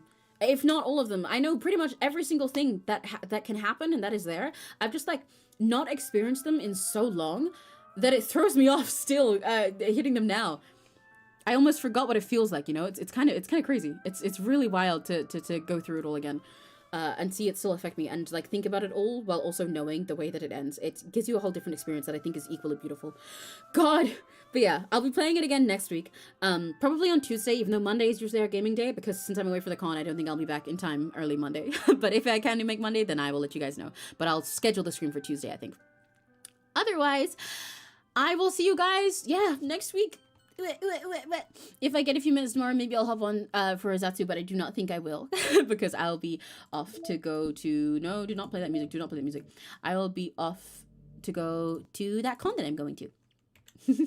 But I hope you guys have a very lucky day and a very lucky week. And you know what? If you have time to waste while you're away, then you could always go back and watch the rest of these VODs and see if there's anything you didn't notice. Just saying. I'll also maybe be posting some fun things soon because it's my birthday soon. But I talked about them more off stream. But yeah. Okay, so for now, if your day's about to end, then oyasumi me. And if it's just getting started, have a very lucky day. Bye bye. See you next week. じゃあね